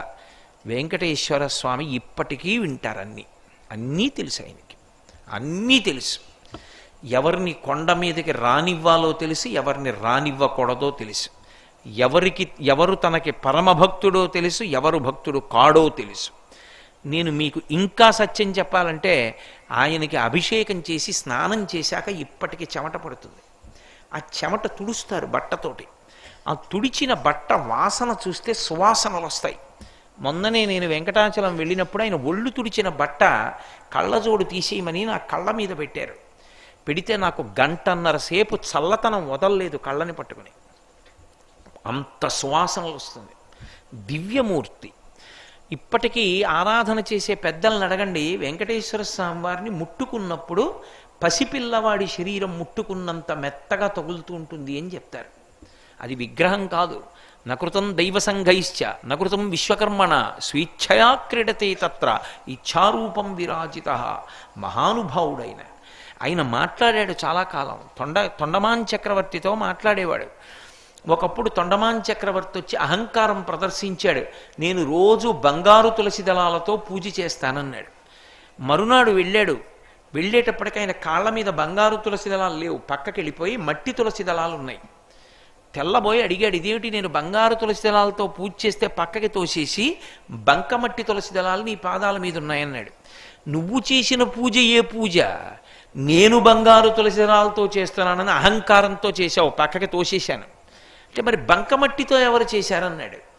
పరమభక్తుడు ఒకడు ఉన్నాడు నాకు, వాడు చేశాడు, అది పుచ్చుకున్నానన్నాడు. ఎవరు వాడు, ఎక్కడున్నాడని అడిగారు. నీ రాజ్యంలోనే ఉన్నాడు, భీముడు అని చెప్పి కుమ్మరివాడు, వెళ్ళి చూడన్నారు. వెళ్ళాడు తొండమాన్ చక్రవర్తి. వెళ్ళేటప్పటికి ఆయన కుండలు చేసుకుంటున్నాడు. కొయ్య వెంకటేశ్వర స్వామి మూర్తిని పెట్టి మట్టి తయారు చేసేటప్పుడు కుండ మొట్టమొదటిది చేయగానే విరిగిపోతుంది. దాంతో బంకమట్టి తులసిదళం చేసి ఆయన పాదముల మీద పెట్టేవాడు. స్వామి ఉన్నాడు అని నమ్ముకునేవాడు. ఆ మట్టి తులసిదళం నేను పుచ్చుకుంటున్నానని తొండమాన్ చక్రవర్తి వెళ్ళిన తర్వాత గరుడ వాహనం మీదొచ్చి వెంకటేశ్వర స్వామి తను కట్టుకున్న బట్టలు తీసి ఆ భీముడికి కప్పి, శ్రీదేవి భూదేవి తమ ఒంటి మీద ఉన్న నగలు తీసి తమాలిని అని భీముని భార్యకి వేసి గరుడ వాహనం ఎక్కించి వైకుంఠానికి తీసుకెళ్ళాడు. యథార్థంగా జరిగిన గాథ భవిష్యోత్తర పురాణంలో. కాబట్టి ఒక్క తులసి దళం ప్రీతితో కాని భగవంతునికి సమర్పిస్తే ఆయన పరవశించిపోతాడు. మీరు రొట్ట తేవక్కర్లేదు. భక్తి ఉన్నది నిజమైతే ఏదో ఒకటి ఇవ్వకుండా ఉండలేరు కనుక ఒక్క తులసి దళం చాలు, ఆయన పరవశించిపోతాడు. అంత గొప్పది తులసి. తులసి లక్ష్మి, ఆ దళమునందు లక్ష్మి ఉంటుంది. ఆ తులసి దళం ఆయన పాదాల మీద వేస్తే సమస్త లక్ష్ములను మనకిస్తాడు, అన్ని ఐశ్వర్యాలని మనకిస్తాడు మోక్షలక్ష్మితో కలిపి. అందుకే తులసి అంత గొప్పది. ఆ తులసి సాధారణంగా ఆరాధనలో విష్ణువునకు ఉపయోగపడుతుంది. విష్ణు భగవానుణ్ణి పూజించడంలో తులసిని వాడుతుంటాం. ఆ తులసితో వాడితే ఒక గుర్తొకటి పడింది లోకంలో. మీరు ఇదో చమత్కారం మీకు. ఆ ఉపాసనా క్రమమునందు ప్రచండమైనటువంటి స్వాములు అంటే చాలా చాలా గొప్ప స్వరూపాలు పొందినటువంటి వాళ్ళు శివుడు విష్ణువు, వీళ్ళిద్దరికీ 2 మచ్చలు ఉన్నాయి. ఈ లోకంలో ఎప్పుడైనా మచ్చ అన్నాను అనుకోండి నేను, అది అపకీర్తికి గుర్తు. ఆయనకు మచ్చ ఉందండి అన్నాను అనుకోండి, ఆయన చాలా గొప్పవారండి అన్నారు అనుకోండి, మీకు అంతవరకే తెలుసు ఆయనకి ఓ మచ్చ ఉంది అన్నాను అనుకోండి, అంటే ఏమిటి దాని అర్థం? ఆయన జీవితంలో ఏదో అపకీర్తి ఉందనేనా? శివకేశవులు ఇద్దరికీ 2 మచ్చలు ఉన్నాయి. ఆ 2 మచ్చలు అపకీర్తుల వల్ల రాలేదు, వాళ్ళు లోకం కోసం చేసిన త్యాగం వల్ల వచ్చింది. ఒకటి శ్రీ మహావిష్ణువుకి ఈ నడుం చుట్టూ మొలత్రాడు కట్టుకుంటే పడుతుందే మచ్చ, అటువంటి మచ్చ ఒకటి ఉంటుంది. ఆ మచ్చ ఎందుకు వచ్చింది అంటే తనంత తాను యశోదాదేవికి లొంగిపోయి ఆవిడ చేత త్రాటి చేత కట్టబడ్డాడు కాబట్టి దామోదర అని పేరు వచ్చింది. కాబట్టి ఉదరే మాత్రా బద్ధ, ఉదరే నామ్యా మాత్రా బద్ధ ఇది దామోదర. కాబట్టి త్రాటి చేత కట్టబడ్డాడు ఒకనాడు, యశోద చేత మచ్చపడింది. అంటే భక్తి కలిగినటువంటి వాళ్ళు ఏమీ చదువుకోని వాళ్ళైనా గోపిక, ఆమెకేం తెలుసు యశోదకి? ఏమీ తెలియకపోయినా సరే ఆ యశోదకి లొంగిపోయాడు కాబట్టి దామోదరుడు అయ్యాడు, మచ్చపడింది. అంటే నేను లొంగుతాను సుమా, భక్తి కలిగిన వాళ్ళ చేత కట్టబడతానని చెప్పడానికి గుర్తు ఆ తాడు. అది దామ అన్న మాటకు అర్థం అది. దామ అంటే కట్టడానికి ఉపయోగపడుతుంది. ఏ తాటితో కడతారు మీరు పరమేశ్వరుణ్ణి? భగవంతుణ్ణి కట్టే తాళ్ళు లోకంలో లేవు. భగవంతుణ్ణి కట్టడానికి ఉపయోగపడే తాడు ఒక్కటే, భక్తి తాడు. భక్తి పాశము చేత కడతారు. యమపాశము, ఆశాపాశము, భక్తి పాశము, ఇవన్నీ పాశము అంటే కట్టునది. భక్తి పాశము భగవంతుణ్ణి కట్టేస్తుంది. ఈ భక్తి పాశము చేత కట్టబడేవాడు సుమా అని చెప్పడానికి దామ శబ్దం వేస్తారు. ఆ భక్తితో దేంతో కట్టాలి? భక్తి ఉంది అంటే ఒక్క తులసి దళం చాలు, నువ్వు పరమేశ్వరుణ్ణి కట్టగలవు. పరమశివుణ్ణి కట్టారు. ఎలా కట్టారు? భక్తితో వెళ్ళి స్తోత్రం చేశారు. హాలాహలం పుచ్చుకున్నాడు లోపలికి, కంఠం మీద నల్లటి మచ్చ వచ్చింది. తెల్లటి శివుడికి నల్లటి మచ్చ వస్తే అపకీర్తి వచ్చిందా? లోకం కోసం మహానుభావుడు విషపానం చేశాడని శ్రీకంఠ గరళకంఠ అని స్తోత్రం చేశారు. ఈశ్వరుడి విషయంలో మచ్చ కూడా కీర్తికి కారణమైంది తప్ప అపకీర్తికి కారణం కాదు. అందుకే భగవంతుడికి దామోదర అని పేరు రావడానికి కారణం, దామము ఉదరమందున్నవాడు తాటి చేత కడుపు చుట్టూ కట్టబడినవాడు భక్తిపాశముల చేత కట్టబడతాడు. అంటే ఇప్పుడు రామదాసు గారి హృదయం ఎక్కడుంది ఆ పద్యం చెప్పడంలో? శ్రీ రఘురామ చారు తులసీదళదామ అంటే ఒక్క తులసి దళంతో నిన్ను ప్రీతితో రామా అని పిలిచి పూజ చేస్తే చాలు. రామా నువ్వు కట్టబడతావు, నువ్వు అనుగ్రహిస్తావు, నువ్వు అంత రక్షిస్తావు. భక్తి అన్నది ఉంటే చాలు, వెంట పడతాడు రామచంద్రమూర్తి. త్యాగరాజస్వామి ఒకానొకప్పుడు దక్షిణ దేశంలో యాత్రకు వెళ్ళారు. ఒక ప్రత్యేక కారణానికి వెళ్ళారు. ఇప్పటికీ త్యాగరాజస్వామి ఎక్కడ ఉండి కీర్తనలు చేశారో కంచిలో ఆ దేవాలయం ఉంది. త్యాగరాజస్వామి తిరిగి వచ్చేస్తున్నారు. వస్తున్నప్పుడు ఒక జమీందారు త్యాగరాజస్వామి వారికి డబ్బు ఇస్తానన్నాడు. శిష్యుడు అన్నాడు, మా గురువుగారు అలా డబ్బులు పుచ్చుకోరు, మా గురువుగారు అలవాట్లేదన్నాడు. అంటే ఏదో కొంత డబ్బు ఇచ్చి ఆ జమీందారు అన్నాడు, మీ గురువుగారు సీతారామ కళ్యాణం చేస్తుంటారట కదా ప్రతి సంవత్సరం శ్రీరామనవమికి, ఆ కళ్యాణంలో వాడుకోండి అన్నాడు. అయితే ఇది రామచంద్రమూర్తి కళ్యాణానికంటే రాముడికా అన్నాడు. అవును అన్నాడు. దాచుకోవడానికి పెట్లు అవి ఏం లేవు త్యాగరాజు గారికి. త్యాగరాజు గారిని పల్లకీలో కూర్చోబెట్టి శిష్యులు మోసి తీసుకెళ్లేవారు. త్యాగరాజు గారు కూర్చునే పల్లకీలో బొంత కింద పెట్టాడు ఆ డబ్బు శిష్యుడు. పల్లకి తీసుకుని వెళ్ళిపోతున్నారు అడవిలో. ఎదురు నుంచి జనం పరిగెత్తుకొచ్చారు. ఎందుకు పరిగెత్తుకొస్తున్నారన్నారు త్యాగరాజస్వామి. ఏమీ లేదండి, దారి దొంగలు వస్తున్నారు, పారిపోతున్నాం ఇటు తిరిగి అన్నారు. అంటే మన దగ్గర ఏముందిరా పారిపోవడానికి, పదండి అన్నారు త్యాగరాజస్వామి. శిష్యుడు అన్నాడు, అయ్యా ఉందండి అన్నాడు. ఏ ఉందన్నారు? మీ బొంత కింద డబ్బు ఉందన్నారు. ఎక్కడిదిరా డబ్బు అన్నారు. జమీందారు దగ్గర పుచ్చుకున్నాను అన్నాడు. ఎందుకు పుచ్చుకున్నావు అని అడిగారు. మీకోసం పుచ్చుకోలేదు, రాముడి కోసం పుచ్చుకున్నాను రామనవమి కళ్యాణానికి అన్నాడు. అయితే ఆ డబ్బు రాముడిదేనా అన్నారు. రాముడిదే అన్నారు. అయితే రాముడు చూసుకుంటాడు, నీకెందుకు నాకెందుకు పద అన్నారు. పల్లకి మోసుకుని వెళ్ళిపోతున్నారు. దొంగలు వచ్చారు. ఇద్దరు మంచి బలిష్టమైనటువంటి దొంగలు త్యాగరాజస్వామి వారి పల్లకి దగ్గరికి వచ్చారు. వచ్చి ఇలా చూసి వాళ్ళు వెనక్కి తిరిగి పారిపోయారు. త్యాగరాజు గారు మాట్లాడలేదు, వాళ్ళు మాట్లాడలేదు, పారిపోయారు. కొంత దూరం వెళ్ళిన తర్వాత చీకటి పడింది. భగవంతుణ్ణి నమ్ముకున్న వాడికి భయం ఏముంటుందండి? అరణ్యంలో చెట్టు కింద దిగి త్యాగరాజస్వామి పడుకున్నారు, శిష్యులు పడుకున్నారు. మరునాడు ఆ దగ్గరలో ఏదో చెరువు ఉంది, స్నానం చేసి అనుష్ఠానం చేసుకుని మళ్ళీ బయలుదేరుతున్నారు. ఆ దొంగలు ఇద్దరు మళ్ళీ వచ్చారు. వచ్చి త్యాగరాజస్వామి కాళ్ళ మీద పడ్డారు. మీకేం కావాలరా అన్నారు త్యాగరాజస్వామి. ఏమీ అక్కర్లేదు కానండి, నిన్న మీ పల్లకీ దగ్గర ఇద్దరు కనపడ్డారు. ఇద్దరు కోదండాలు పట్టుకుని ఉన్నారు, మెరిసిపోతున్నారు కిరీటాలు పెట్టుకుని. ఒక ఆయన నల్లటి మబ్బు పట్టిన మేఘం ఇందాక వచ్చిందే అది ఎలా ఉంటుందో ఆ రంగులో ఉన్నాడు. ఒక ఆయన ఎర్రగా ఉన్నాడు. మీ పల్లకీ దగ్గరికి మేము వచ్చేటప్పటికి వాళ్ళిద్దరూ వింటినారి సారించారు. మేము హడిలిపోయి పారిపోయాం. కానీ ఎంత అందంగా ఉన్నారండి వాళ్ళిద్దరూ. చంపేస్తే చంపేశారు కానీ ఓసారి చూద్దామని వచ్చాను, చూపించండి అన్నారు. త్యాగరాజస్వామి ఏడిచారు. ఒరే మీకైందిరా రామలక్ష్మణ దర్శనం, నాకు అవలేదని. తనని నమ్ముకున్నటువంటి భక్తుణ్ణి కాపాడడానికి రామలక్ష్మణులు ఇద్దరూ కూడా త్యాగరాజస్వామి వారి పల్లకీ పక్కన నడిచారు. ఆయన పల్లకీలో కూర్చుని ఉండగా నమ్ముకున్నటువంటి వాడికి భక్తి అనేటటువంటి తాటి చేత రాముణ్ణి కట్టవచ్చు. రాముడు వెంట తిరుగుతాడు.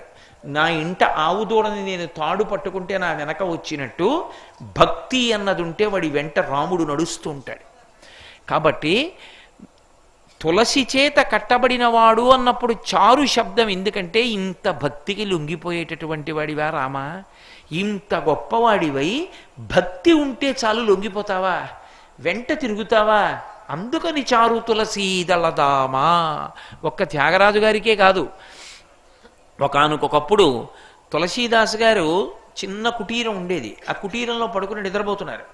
నిద్రపోతుంటే ఇద్దరు దొంగలు వచ్చి ఆ కుటీరానికి కన్నం వేసి లోపలికి వెళ్ళారు. లోపలికి వెళ్ళి ఉన్నవి ఉన్నాయి అక్కడ, ఏదో ఆచమనం చేసే పాత్ర, అభిషేకం చేసుకునే పాత్ర, ఉద్ధరిణి, 4 గిన్నెలు, 2 గ్లాసులు దొరికాయి. అవే మూట కట్టుకుని బయటికి వెళ్ళిపోదామని ముందు తల పెడతారు కదా బయటికి వెళ్ళేవాళ్ళు, కన్నంలోంచి బయటికి తల పెట్టారు. మంచి పాదరక్షలు వేసుకుని 2 పాదముల జంట కనపడింది, మెరిసిపోతున్నాయి పాదాలు. ఎవరివిరా అని తల పైకెత్తి చూశారు. మెరిసిపోతున్నాడు. వాజానబాహు మరవింద దళాయతాక్షం, విశాలమైనటువంటి నేత్రములతో మోకాళ్ళ వరకు వేలాడుతున్న చేతులతో కోదండం పట్టుకుని ఉన్నాడు. ఇటు చూసేటప్పటికి ఎర్రగా ఒక ఆయన ఉన్నాడు. అయ్యబాబోయ్ అని వెనక్కిపోయాడు. మళ్ళీ గంటాగి బయటికి వచ్చి చూడడం, మళ్ళీ ఇద్దరు ఉండడం, మళ్ళీ వెనక్కిపోవడం. రాత్రల్లా దొంగలు ఇద్దరు లోపలే కూర్చున్నారు. వీళ్ళు ఎక్కడ దొరికారా బయట మనకి, లోపలికి రారు ఎక్కడికి బోరు, అలాగే నించున్నారు వీళ్ళని. తెల్లవారిపోయి తులసీదాస్ గారు నిద్రలేచారు. వీళ్ళిద్దరూ మూట కట్టు కూర్చుని ఉన్నారు. ఆయన వచ్చి అడిగారు, ఎవరు మీరని అడిగారు. మేము దొంగలం అన్నారు. అయితే ఆ మూటట్టుకు పారిపోయారా, ఎందుకు అలా కూర్చున్నారు కట్టుకుని అన్నారు. మాకు ఈ పాటి తెలివితేటలు లేక కాదండి, రోజు రాత్రి గంటకోసారి తల బయటెట్టాం. ఇద్దరు నించున్నారు. ఒక ఆయన నీలమేఘం ఎలా ఉంటుందో అలా ఉన్నాడు, ఒక ఆయన ఎర్రగా ఉన్నాడు. ఇద్దరు కోదండములు పట్టుకుని మా వంక కోరగా చూస్తున్నారు మేము బయటికి ఎడుతుంటే. అందుకని వెళ్ళడానికి దారి లేక మూట లోపలెట్టుకుని ఇలాగే కూర్చున్నా ఉన్నారు. తులసీదాస్ గారు ఏడిచి కీర్తన చేశారు. నా కోసం ఈ పనికి మాలిన ఉద్ధరిని, ఈ ఆచమన పాత్ర, ఈ అభిషేక పాత్ర కోసం రామలక్ష్మణులారా రాత్రి నిద్రపోకుండా ఇద్దరు నా పర్ణశాల ముందు కాపు కాశారా అని. భక్తిపాశములకు రాముడు అలా కట్టబడతాడు. ఎప్పుడోననుకోకండి. అందుకే భద్రగిరి దాశరథి కరుణాపయోనిధి. ఇప్పటికి భద్రాచలం మీద లేడు, ఇప్పటికి కాపాడటల్లా. ఎంతమందినో రామచంద్రమూర్తి చేత కాపాడబడిన వాళ్ళు ఒకళ్ళు ఇద్దరు కాదు. ఈ మధ్యకాలంలో గుంటూరులో ఉండేవారు, ఇప్పటికీ ఉంది రామనామ క్షేత్రం, మీరు వెళ్ళి చూడొచ్చు. ఆయనకి పుట్టుకతో రాముడంటే పిచ్చి. ఆఖరికి ఆయనకి పెళ్లి చేశారు. పెళ్లి చేస్తే పిచ్చయ్య గారని పేరు ఆయనకి. ఆయనకి పెళ్లి చేస్తే రాగం పిచ్చయ్య గారు అనేవారు. ఆయనకి పెళ్లి చేస్తే ఆయన అన్నారు, నాకు మేళతాళాలు వద్దు, నేను మంగళసూత్రం కట్టేటప్పుడు జీలకర్ర బెల్లం పెట్టేటప్పుడు గట్టిగా ఎలా మేళం చేస్తారో అలా గట్టిగా రామనామని చెప్పండి, తోరణాలు కట్టద్దు, కాగితాల మీద శ్రీరామ అని రాసి అవే తోరణాలుగా కట్టండి అని అడిగారు. ఆయన కోట్ల శ్రీరామనామం రాసి పల్లకీలో పెట్టుకుని మన మారేడుమిల్లి దారి మించే వెళ్ళారు. పల్లకీలో రామనామం పెట్టుకుని భజన చేస్తూ రామనామం చెప్తూ భద్రాచలం చేరుకున్నారు. తెల్లవారి ఆ రాత్రి వెళ్ళేటప్పటికీ 7, 8 అయిపోయింది. గోదావరిలో స్నానం చేశారు. ఆయనతో వచ్చిన వాళ్ళు అన్నారు, రేపు ఉదయం పట్టుకెళ్ళి ఇద్దాం గుళ్ళో రామనామం అంతా అన్నారు. ఆయనకి ఎందుకో అకస్మాత్తుగా వద్దనిపించింది. వద్దు, ఇప్పుడు ఇచ్చేసేద్దాం అన్నారు. పట్టుకెళ్ళి ఇచ్చేశారు. రామనామం అంతా ఇచ్చేసి రాముడి పాదాల దగ్గర పెట్టేసిన తర్వాత కిందకొచ్చి రామచంద్రమూర్తి ఆలయం వంక చూశారు. మహానుభావుడికి ఏ దర్శనమైందో 2 చేతులెత్తి శ్రీరామా అని నమస్కారం చేస్తూ ప్రాణం వదిలేశారు. ఇప్పటికీ నేను ఈ వేదిక మించి చెప్పడం కుదరదు కాబట్టి చెప్పట్లేదు. ఎందుకనంటే వేదిక మించి చెప్పినప్పుడు వ్యక్తిగత జీవితాల గురించి నేను స్పృశించకూడదు. రాముణ్ణి నమ్ముకుని కోట్లకు పడగలెత్తిన వాళ్ళు నాకు తెలుసు. ఇప్పటికీ వ్యాపారం మొదలుపెట్టే ముందు రామనామ భజన చేయించి వ్యాపారం మళ్ళీ సంవత్సరం పుస్తకాలు పెట్టేవాళ్ళు నాకు తెలుసు. మీకు రామ ఉపాసన యందు ఒక రహస్యం చెప్తున్నాను. ఒక్కసారి ఒక తరంలో రాముణ్ణి పట్టుకుంటే 7 తరాల వరకు రాముడు కాపాడుతూనే ఉంటాడు. అంతటి మహానుభావుడు రామచంద్రమూర్తి అంటే. అందుకని అంటున్నాడు గోపరాజు గారు, శ్రీ రఘురామ చారు తులసీదళదామ శమక్షమాది శృంగార గుణాభిరామ అని పిలిచాడు. శమక్షమాది శృంగార గుణాభిరామ. రామ, మీ గుణములు ఎన్నో ఉన్నాయి, అన్ని గుణములను ఎక్కడ చెప్పగలం, కానీ శృంగార గుణములు కొన్ని ఉన్నాయి. శృంగార గుణములు అంటే ఏదో సామాన్యంగా నవరసాల్లో ఉన్న శృంగారాన్ని తీసుకోకూడదు. శృంగము అంటే కొమ్ము అని. శృంగము అంటే కొమ్ము, శృంగము అంటే శిఖరము అని అర్థం. చూశారు, ఆ శృంగమూలం వరకు వెళ్ళాలండి అంటారు. అదిగో ఆ శృంగం వరకు వెళ్ళాలంటారు. శృంగం అంటే శిఖరం, పైన ఉండేదాన్ని శృంగం అంటారు. పర్వత శృంగము అంటారు. ఆ శృంగము అంటే మిగిలినటువంటి గుణములన్నిటికన్నా కూడా 2 గుణములు అత్యంత ప్రధానమైనవి. ఆ 2 గుణములు లేనినాడు మిగిలిన గుణములు ఎన్ని ఉన్నా శోభస్కరములు కావు. ఏవి ఆ 2 గుణములు అంటే శమ క్షమాది శృంగార గుణాభిరామ. శమ క్షమ ఈ 2 రామచంద్రమూర్తి యొక్క సొత్తు. శమ అంటే ఇంద్రియ నిగ్రహం, క్షమ అంటే ఓర్పు. ఈ 2 రాముడి జీవితంలో మీకు ప్రస్ఫుటంగా కనపడతాయి. ఇంద్రియ నిగ్రహము అన్న మాటని చాలా చాలా జాగ్రత్తగా అర్థం చేసుకోవాలి. ఇంద్రియ నిగ్రహము అంటే ఈ కన్ను చూస్తే నా మనసు పాడవుతుందని ఈ కంటితో నేను కొన్ని చూడకుండా ఉండిపోయాను అనుకోండి, ఇంద్రియ నిగ్రహం కాదది. ఈ చెవులతో నేను కొన్ని వింటే నా మనసు పాడవుతుందని వినకుండా ఉన్నాను అనుకోండి, అప్పుడు నాకు ఇంద్రియ నిగ్రహం ఉందని లెక్క కాదు. ఇంద్రియ నిగ్రహం అన్న మాటకు అర్థం ఏంటంటే చూడడం ధర్మమైన కన్ను చూస్తూ ఉంటుంది, వినడం ధర్మమైన చెవు వింటూ ఉంటుంది, తినడం ధర్మమైనటువంటి నోరు దాని రుచి అలా ఉంటుందని చెప్తుంది. కానీ లోపల ఉన్న మనసు మాత్రం పరమ పవిత్రంగా ఉంటుంది. పరమ పవిత్రంగా ఉన్న కారణం చేత చూసే కన్ను చూస్తున్నా దోషము మనసు కంటదు. నేనన్న మాట మీకు అర్థమైందో లేదో, మీకు బాగా అర్థం అవ్వాలి అంటే నేను మీకు ఒక ఉదాహరణ చెప్తాను. ఏదో అక్కడ భగవంతుడికి నైవేద్యం పెట్టడానికి ఒక పదార్థాన్ని తీసుకెడుతున్నారు అనుకోండి, నేను ఆ వస్తువు వంక చూశాను అనుకోండి, ఇప్పుడు నాకేం పాపం రాదు. అది పరమేశ్వరుడు ఇప్పుడు దాన్ని తింటాడు, మహానుభావుడు, ఆయన తినాలి, ఆయన కడుపు నిండాలి, ఇన్ని కోట్ల కడుపులు నింపుతున్నాడని నా మనసు అనుకుందనుకోండి, నాకు పాపం రాలేదు. ఎందుకు ఆ పులిహార తీసుకెళ్ళి అక్కడ పెట్టడం, అంత పులిహార మనం తినేస్తే అనిపించింది అనుకోండి, పాపం వస్తుంది. ఇప్పుడు చూడడం కన్ను తప్ప, చూసినటువంటి కన్ను వలన ప్రతిస్పందించిన మనసులో వచ్చిన ఆలోచనలో తప్ప మనసు తప్పు.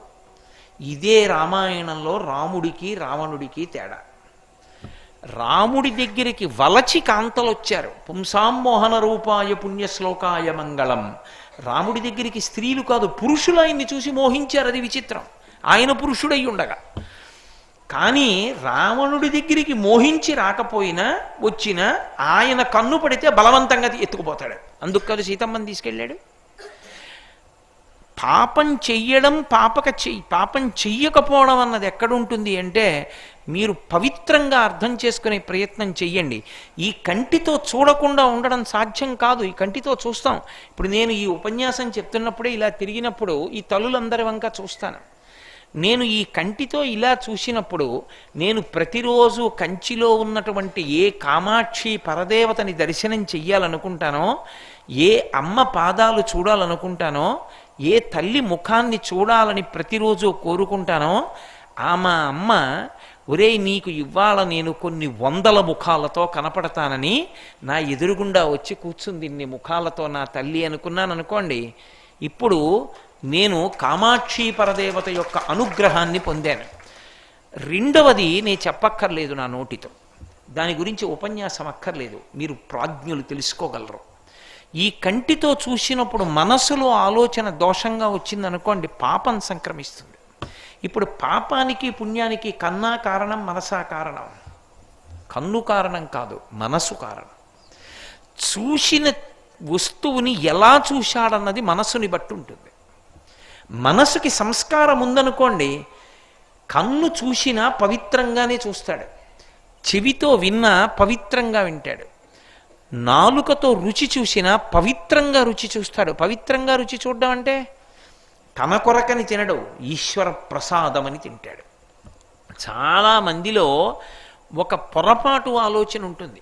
నైవేద్యము అంటే ఏదో నీళ్లు చల్లి సత్యం వర్తేన ప్రశంచామి అని మంత్రం చెప్పి ఈశ్వరుడికి పెడితే ఈశ్వరుడు తింటాడు అందుకు పెడతారు అని తెలిసి తెలియని వాళ్ళు విమర్శ చేస్తూ ఉంటారు. ఏమిటో పట్టుకెళ్ళి ఈశ్వరుడి దగ్గర పెడతాడు, నిజంగా అవన్నీ తింటాడా అండి, వీళ్ళు తినడానికండి అవన్నీని అంటుంటారు. కాదు, నైవేద్యము అన్న మాట నివేదన అన్న మాటలోంచి వచ్చింది. ఇవ్వాలంటే నేను ఇక్కడ ఉన్నానండి, ఒక్కొక్కసారి నేను పై ఊరు పెడతాను ఉపన్యాసాలకి. మొన్న తిరుపతి నుంచి ఇక్కడికి వచ్చాను ఉపన్యాసానికి. నేను తిరుపతి వెళ్ళినప్పుడు ఎవరు ఉన్నారు నాకు? నా తల్లి పద్మావతీదేవి, నా తండ్రి వెంకటేశ్వరుడు ఉన్నారు నాకు అక్కడ, అంతే. నేను ఎవరిని మిగిలిన వాళ్ళందరినీ నమ్ముకుని వెళ్ళిపోను. కానీ ఉపన్యాసం చెప్పి రాత్రి నా విడిదికి వెళ్ళిపోయి స్నానం చేశాక దేహధర్మం ఆకలిస్తుందా వేయదా? నేను తిరుమల వెళ్ళినప్పుడు నువ్వు ఫలానా చేత ఫలానా వాళ్ళు నీ కోసం వంట చేసి ఉంచుతారు, అక్కడికి నువ్వు వెళ్ళి భోజనం చెయ్యవచ్చు, ఆయనకి జాగ్రత్తగా వండి పెట్టండి అని ఒక ఆర్డర్ వేశారు తిరుమల తిరుపతి దేవస్థానం వాళ్ళు. నేను ఆ భోజనశాల దగ్గరికి వెళ్ళాను. తాళం వేసి ఉందనుకోండి, నేనేం చేస్తాను? నేను వెళ్ళేటప్పటికీ అయ్యా రండి రండి రండి రండి కోటేశ్వరరావు అని కూర్చోపెట్టి ఓ విస్తరి వేసి పరమ ప్రేమగా, అయ్యా మీరు రాత్రి చపాతీ తింటారేమోనని చపాతీ చేశాం, మెత్తగా ఉంటుందని ఉప్మా చేశాం, పచ్చడి వేయమంటారా పెరుగు పోసుకు తింటారా అని అడిగారు అనుకోండి, నివేదన. ఇప్పుడు నేను దాన్ని భగవంతుడికో నమస్కారం పెట్టి నైవేద్యం చేస్తానంటే దాని అర్థం ఏమిటో తెలుసా? నివేదన అంటే చెప్పుట. కలెక్టర్ గారికి నివేదించామండి మీ విషయం అంటారు. నివేదించడం అంటే, ఈశ్వర ఊరు కాని ఊరు వచ్చాను, ఆకలిస్తోంది రాత్రి, కానీ ఇంత ప్రేమతో అయ్యా ఆ గిన్నెలో ఉప్మాను ఇక్కడ చపాతీ ఉన్నాయి మీకు ఏం కావాలో పెట్టుకు తినండి అని కూడా అనొచ్చు. అలా అనకుండా నేనెవరో తెలియకపోయినా అంత ప్రేమతో వాళ్ళు పెట్టారు. అంత ప్రేమతో పెట్టడానికి కారణం ఊరు కాని ఊరు నన్ను నమ్ముకుని నా గురించి చెప్పడానికి వచ్చాడని నువ్వు వాళ్ళలో ప్రవేశించి పెట్టావి అన్నం. లోపలి ఆకలి పుట్టించిన వాడివి నువ్వే, ఆకలికి అన్నం పెట్టించిన వాడివి నువ్వే, ఆ పెట్టినప్పుడు కుక్కకి పెట్టినట్టు కాకుండా ప్రేమతో పెట్టించిన వాడివి నువ్వే. ఈశ్వర ఇది నీ కృప అని నేను నమస్కరించడం, ఈశ్వరుడికి నివేదన చేసి ప్రసాదంగా తినడం. నేను కొత్త పంచ కట్టుకుంటున్నాను అనుకోండి, దానికి ఇంత పసుపు పెడతాను. ఈశ్వర నాకు మంచి పంచ కట్టుకుని, వీడు దరిద్రుడు పంచెలు లేనివాడు అనిపించుకోకుండా మంచి పంచ కట్టుకునే అదృష్టాన్ని ఇచ్చావు, నీకో నమస్కారం. ఓ ఇల్లు కట్టుకున్నాను, ఇంట్లోకి వెళ్లే ముందు ఈశ్వరుడికి నమస్కారం చేస్తాను, ఈశ్వర ఇల్లు కట్టుకునే అదృష్టాన్ని నాకు ఇచ్చావు. జీవితంలో ఏది చేస్తున్నా ఈశ్వరుడికి చెప్పుకోవడాన్ని నివేదన అంటారు. ఈ నివేదన అన్నది అలవాటైందనుకోండి, అన్నీ ప్రసాదములే. నివేదన చేసింది ప్రసాదం. నివేదన చేయడం అలవాటైపోయింది అనుకోండి, ఆయన కన్ను చూస్తున్నప్పుడు ఏమిటండి అలా చూస్తున్నారు ఆయన అనిపించవచ్చు, కానీ ఆయన అందరిలా చూస్తున్నవాడు కాదు. ఆయన చూపు లోపల ఒక పవిత్రత ఉంది. ఆయన కామాక్షిని చూస్తున్నాడు, ఆయన మీనాక్షిని చూస్తున్నాడు, ఆయన పరమేశ్వరుణ్ణి చూస్తున్నాడు. ఆయన దృష్టి అందరిలా చూసినట్టుంది, కానీ లోపల ఎదిగిపోతున్నాడు ఆయన. ఎందుకని అంటే ఆయన భగవంతుణ్ణి చూస్తున్నాడు. ఓ చెట్టుని చూస్తే ఈశ్వరుణ్ణి చూస్తాడు, ఓ పాదుని చూస్తే ఈశ్వరుణ్ణి చూస్తాడు, ఓ చీమని చూస్తే ఈశ్వరుణ్ణి చూస్తాడు. అన్నిటి యందు ఆ భగవత్ తత్వాన్ని చూస్తూ ఉంటాడు. ఇప్పుడు చూడడం అందరికన్నూ చూస్తుంది, కానీ అలా ఈశ్వరుణ్ణి చూడడం సంస్కరింపబడిన మనసు చూస్తుంది. ఇది రాముడి గొప్పతనం. ఇంద్రియములు రాముడికి ఎందుకు వశమయ్యాయంటే, ఏది ధర్మము కాదో అది రాముడు చెయ్యడు. అందుకే శ్రీరామాయణం బాలకాండలో రాముడి గురించి చెప్తూ, రాముడే కాదు రామలక్ష్మణ భరత శత్రుఘ్నుల గురించి చెప్తూ వాల్మీకి మహర్షి ఒక గొప్ప మాట వేశారు. ఆయన అన్నారు, హ్రీమంతః అన్నారు, వాళ్ళు సిగ్గుపడేవాళ్ళు అన్నారు. ఎందుకు సిగ్గుపడ్డాం? మీరు దుర్గా సప్తశతి రేపు శారదా నవరాత్రులు వస్తే చదివి హోమం చేస్తారు. యాదేవి సర్వభూతేషు లజ్జారూపేణ సంస్థిత నమస్తస్యే నమస్తస్యే నమస్తస్యే నమో నమః అంటాం. ఆయనకి చాలా సిగ్గండి అంటారు. సిగ్గండి అంటే ఏదో మొహమాట పడిపోయి సిగ్గు కాదు. దేనికి సిగ్గంటే తప్పు చేయడానికి సిగ్గు. ఏది తప్పు? వేదం ఏది చెయ్యొద్దందో అది తప్పు. నేను మీరు చెప్తే తప్పు అవదు, వేదం చెప్పాలి. వేదం ఇది చెయ్యొద్దంది, అది కానీ పొరపాటున నా వల్ల జరుగుతుందేమో అని రాముడు సిగ్గుపడతాడు. అందుకని హ్రీమంతః. ఇది ఇంద్రియ నిగ్రహం. ఇంద్రియ నిగ్రహం ఎందుకు వస్తుంది అంటే, మీరు ఒక్కటే జ్ఞాపకం పెట్టుకోండి, మీ చుట్టూ భగవద్గీత పుస్తకాలని పేర్చేసి మిమ్మల్ని మధ్యలో కూర్చోపెట్టినా మీ మనసు తప్పు ఆలోచన చెయ్యకుండా ఉంచడం భగవద్గీత పుస్తకాలకి సాధ్యం కాదు. చుట్టూ భగవంతుడి యొక్క రకరకాల మూర్తుల్ని పెట్టి మధ్యలో కూర్చోపెట్టినా, పూజామందిరంలో దేవాలయంలో కూర్చున్నా మనసు తప్పుగా ఆలోచించకుండా ఆపడం సాధ్యం కాదు. ఎప్పుడు మనసు తప్పుగా ఆలోచించకుండా ఉండడం మొదలవుతుంది అంటే, భగవంతుడు ఉన్నాడు, వాడు చెప్పినట్టు నేను బతకాలన్న విశ్వాసం ఏర్పడిన నాడు ఇంద్రియములు చెలించవు. కన్ను చూస్తుంది, మనసు కదలదు. చెవి వింటుంది, మనసు కదలదు, వదిలిపెట్టేస్తుంది అంతే. ఇప్పటికీ సుచీంద్రంలో ధర్మరాజు గారు అంటారు, సుచీంద్రం అని ఇప్పటికీ మీరు తిరుచెందూరు వెడితే అక్కడే ఉంటుంది క్షేత్రం. ఆ తిరుచెందూరు క్షేత్రంలో ధర్మరాజు గారు నిలబడి ఉంటారు. మనం వెడితే చీపురు పుల్ల చేతికి ఇచ్చి ధర్మరాజు గారి చెవిలో పడవండి అంటారు. ధర్మరాజు గారు మహాత్ముడు, ఆయన చెవిలో చీపురు పుల్లతో పడవడం ఏమిటండి, పాపం రాదా అంటే పొడవండి అంటారు. మీరు చీపురు పుల్ల ఇట్నుంచి పెట్టారనుకోండి, ధర్మరాజు గారికి ఇట్నుంచి బయటకు వచ్చేస్తుంది, లోపల ఏమి ఉండదు. అంటే లక్షణం ఏమిటంటే వినకూడని మాట, లోపల పెట్టుకోకూడని మాట ధర్మరాజు గారి చెవిలో పడిందనుకోండి, ఇట్నుంచి విని ఇట్నుంచి వదిలేస్తాడు, లోపలకు పట్టుకోడు. పట్టుకోవడం వస్తే పాడైపోవడం ఉంటుంది, తప్పు మాట పట్టుకోకపోతే పాడైపోవడం లేదు, ఒప్పు మాట వదిలిపెట్టడం చేత కాకపోతే పాడైపోవడం లేదు. ఏది పట్టుకోవాలో అది పట్టుకుంటాడు, ఏది పట్టుకోకూడదో దాన్ని లోపల పెట్టుకోడు. ఇది ఎందుకు వచ్చింది అంటే వేదము మీద నమ్మకం, గురువు మీద నమ్మకం, భగవంతుడి మీద నమ్మకం. ఈ నమ్మకం ఉంది కాబట్టి నా వల్ల తప్పు జరుగుతుందేమో అని సిగ్గుపడేవాడు రాముడు. హ్రీమంత దీర్ఘదర్శిన సర్వజ్ఞ అన్నారు వాల్మీకి మహర్షి. ఇంత గొప్ప శీలం ఆయన తన స్వభావంగా ఏర్పాటు చేసుకున్నాడు. ఇప్పుడు సాధారణంగా తప్పు చేసేవాడు ఎవడైనా ఏమంటాడు, మొదటి మాట పర్వాలేదులేండి ఎవ్వడూ లేడు కదా అంటాడు. అది పైకెక్కుతున్న వాడికి ఉండే లక్షణం. అదేమిటండి మీరు అంత మాట అన్నారు, మీ మాట కొంచెం మీరు మార్చుకోలేమో, అది పొరపాటు మాట ఏమో చూడండి అని మీరు అంటారని నాకు తెలుసు. ఇక్కడ ఎవ్వడూ లేడండి, అందుకని తప్పు చేయిస్తే పర్వాలేదేమో అన్నవాడున్నాడు చూసారా, వాడు కొంత భయం ఉంది వాడికి. ఎవడు చూస్తే ఏంటండి అన్నవాడు ఎంత తప్పు చేయడానికైనా బరితెగించినవాడు. ఎవడు చూడకుండా అంటే కొంత భయం ఉందా లేదా వాడికి? ఇప్పుడు మీరు ఒప్పుకుంటారా ఒప్పుకోరా? వాడికి కొంత భయం ఉంది. ఈ భయం పెద్దదైతే వాడి ఎందుకు ఉత్తమ సంస్కారం వస్తుంది. అసలు ఎప్పుడూ చూడకుండా ఉండడం ఒకడి విషయంలో సాధ్యం కాదు, వాడు చూస్తూ ఉంటాడు. మీరు ఏం చేయండి వాడు చూస్తాడు.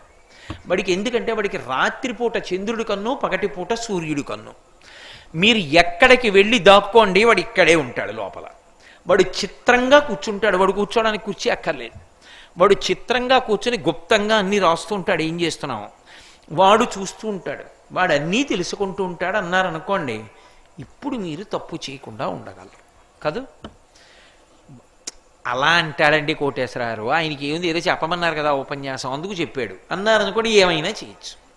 ఈ ఒక్క మాట నాటుకుందనుకోండి, ఆయన ఇక్కడే ఉన్నాడు, ఆయన చూస్తాడు, ఎందుకు నాకు ఈ దరిద్రం నీ చేయను అన్నారనుకోండి, ఇప్పుడు మీరు పాపం చెయ్యలేరు. చెడు మాట విన్నా ఇక్కడున్నవాడు తెలుసుకుంటాడు, అది మనసులో పెట్టుకుంటే నాకు వద్దనుకున్నారనుకోండి మరుగున పడిపోతుంది. మీరు చూడండి, ఎన్నో చూస్తాం, అన్నీ గుర్తుంటాయా?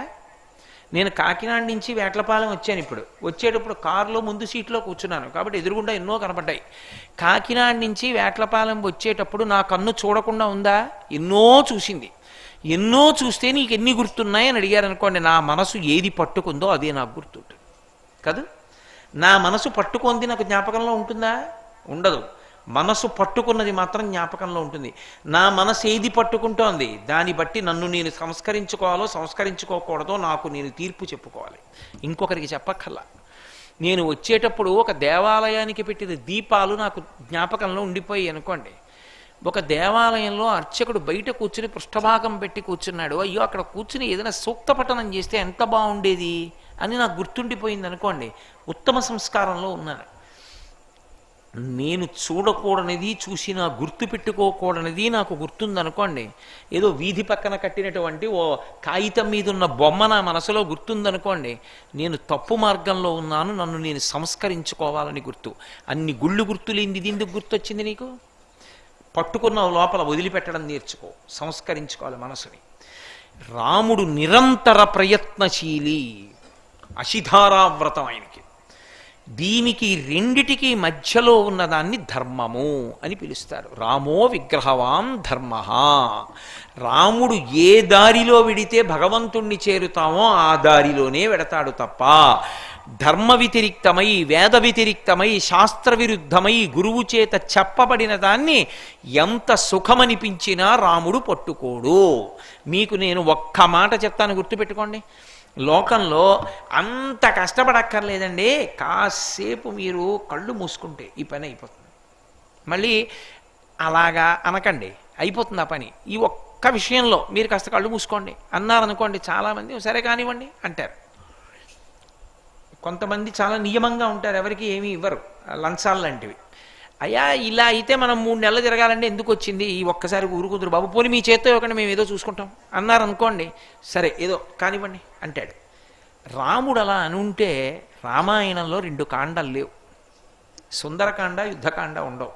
ఎందుకో తెలుసా? వాలి పరమబలవంతుడు. రావణాసురుడు వాలి సముద్రపుటొడ్డున కూర్చుని సంధ్యావందనం చేసుకుంటుంటే వెనక నుంచి వెళ్ళి వాలిని ఓడించచ్చు అనుకుని వాలి యొక్క పృష్ఠభాగం దగ్గరికి వెళ్ళి ఏదో అల్లరి చేశాడు.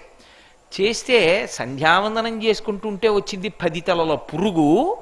దీంతో నాకెందుకురా అని తోక చుట్టి 4 సముద్రాల దగ్గర అర్ఘ్యం ఇచ్చేవాడు.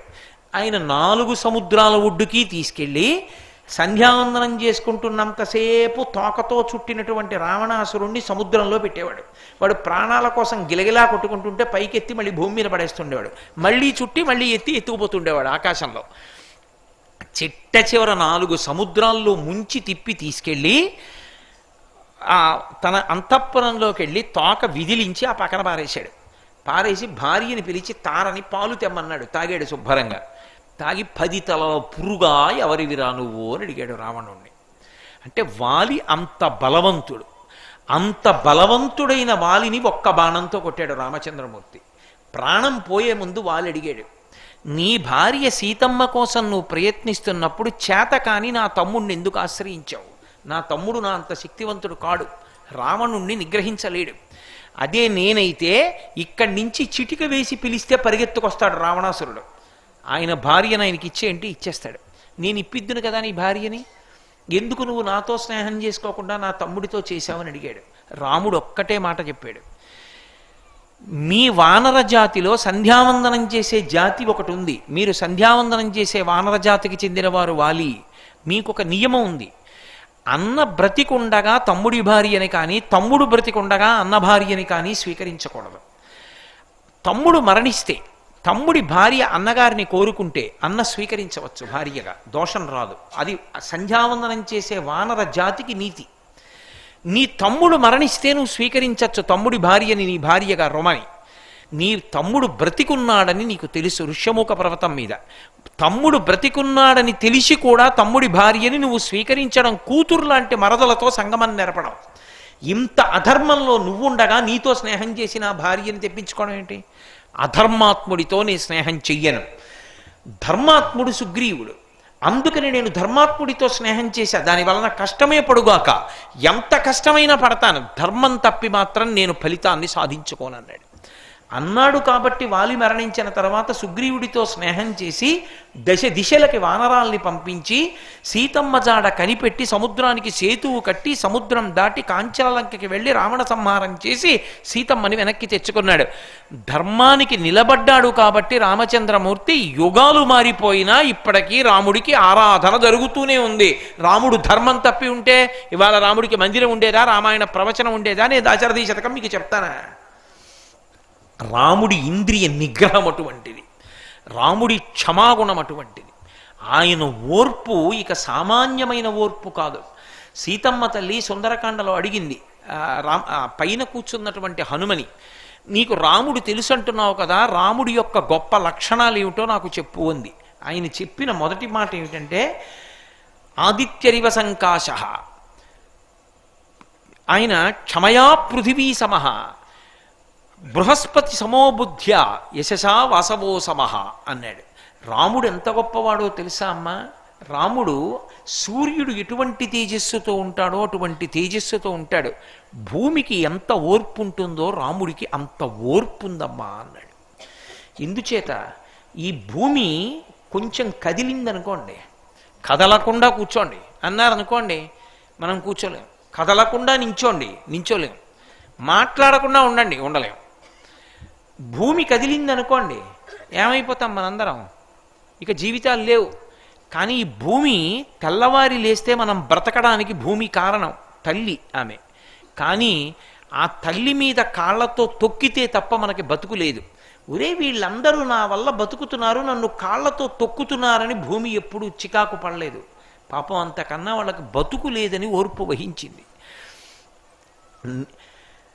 ఈయన చాలా గొప్పవాడు చాలా గొప్పవాడని పెదనాన్నగారని బాబాయ్ గారని నా భర్తని నా తమ్ముడని నా అన్నని నా మరిదని లోకంలో బంధుత్వాలు పెట్టుకునే వాళ్ళు చాలామంది ఉంటారు. కానీ మలమూత్రములను విసర్జించాడనుకోండి, ఇంత గొప్పవాడు అన్నవాడు ఎవడైనా మలమూత్రాల్ని తాను పడతాడా చేతులతో? ఆయన విసర్జించిన మలమూత్రాల్ని పట్టేది ఎవరు అంటే భూమాత పడుతుంది, తల్లి ఆవిడ పడుతుంది. మనకి అన్నం కావాలనుకోండి, నాగలితో అమ్మ యొక్క గుండెల మీద సారికలు పడేటట్టుగా దున్నుతాం. ఒక ఇల్లు కట్టుకోవాలంటే అమ్మ కంఠం మీద అమ్మ గుండెల మీద గుణపం పెట్టి గొయ్యి తవ్వి శంకుస్థాపన చేసి మనం ఇల్లు కట్టుకుంటాం. శరీరం పడిపోయిందనుకోండి, బ్రతికున్న నాళ్ళు మావాళ్ళని దాచుకున్న వాళ్ళు శరీరం పడిపోగానే పట్టుకెళ్ళి భూమిలో పారేస్తారు. భూమాత ఆవిడ పుచ్చుకుంది.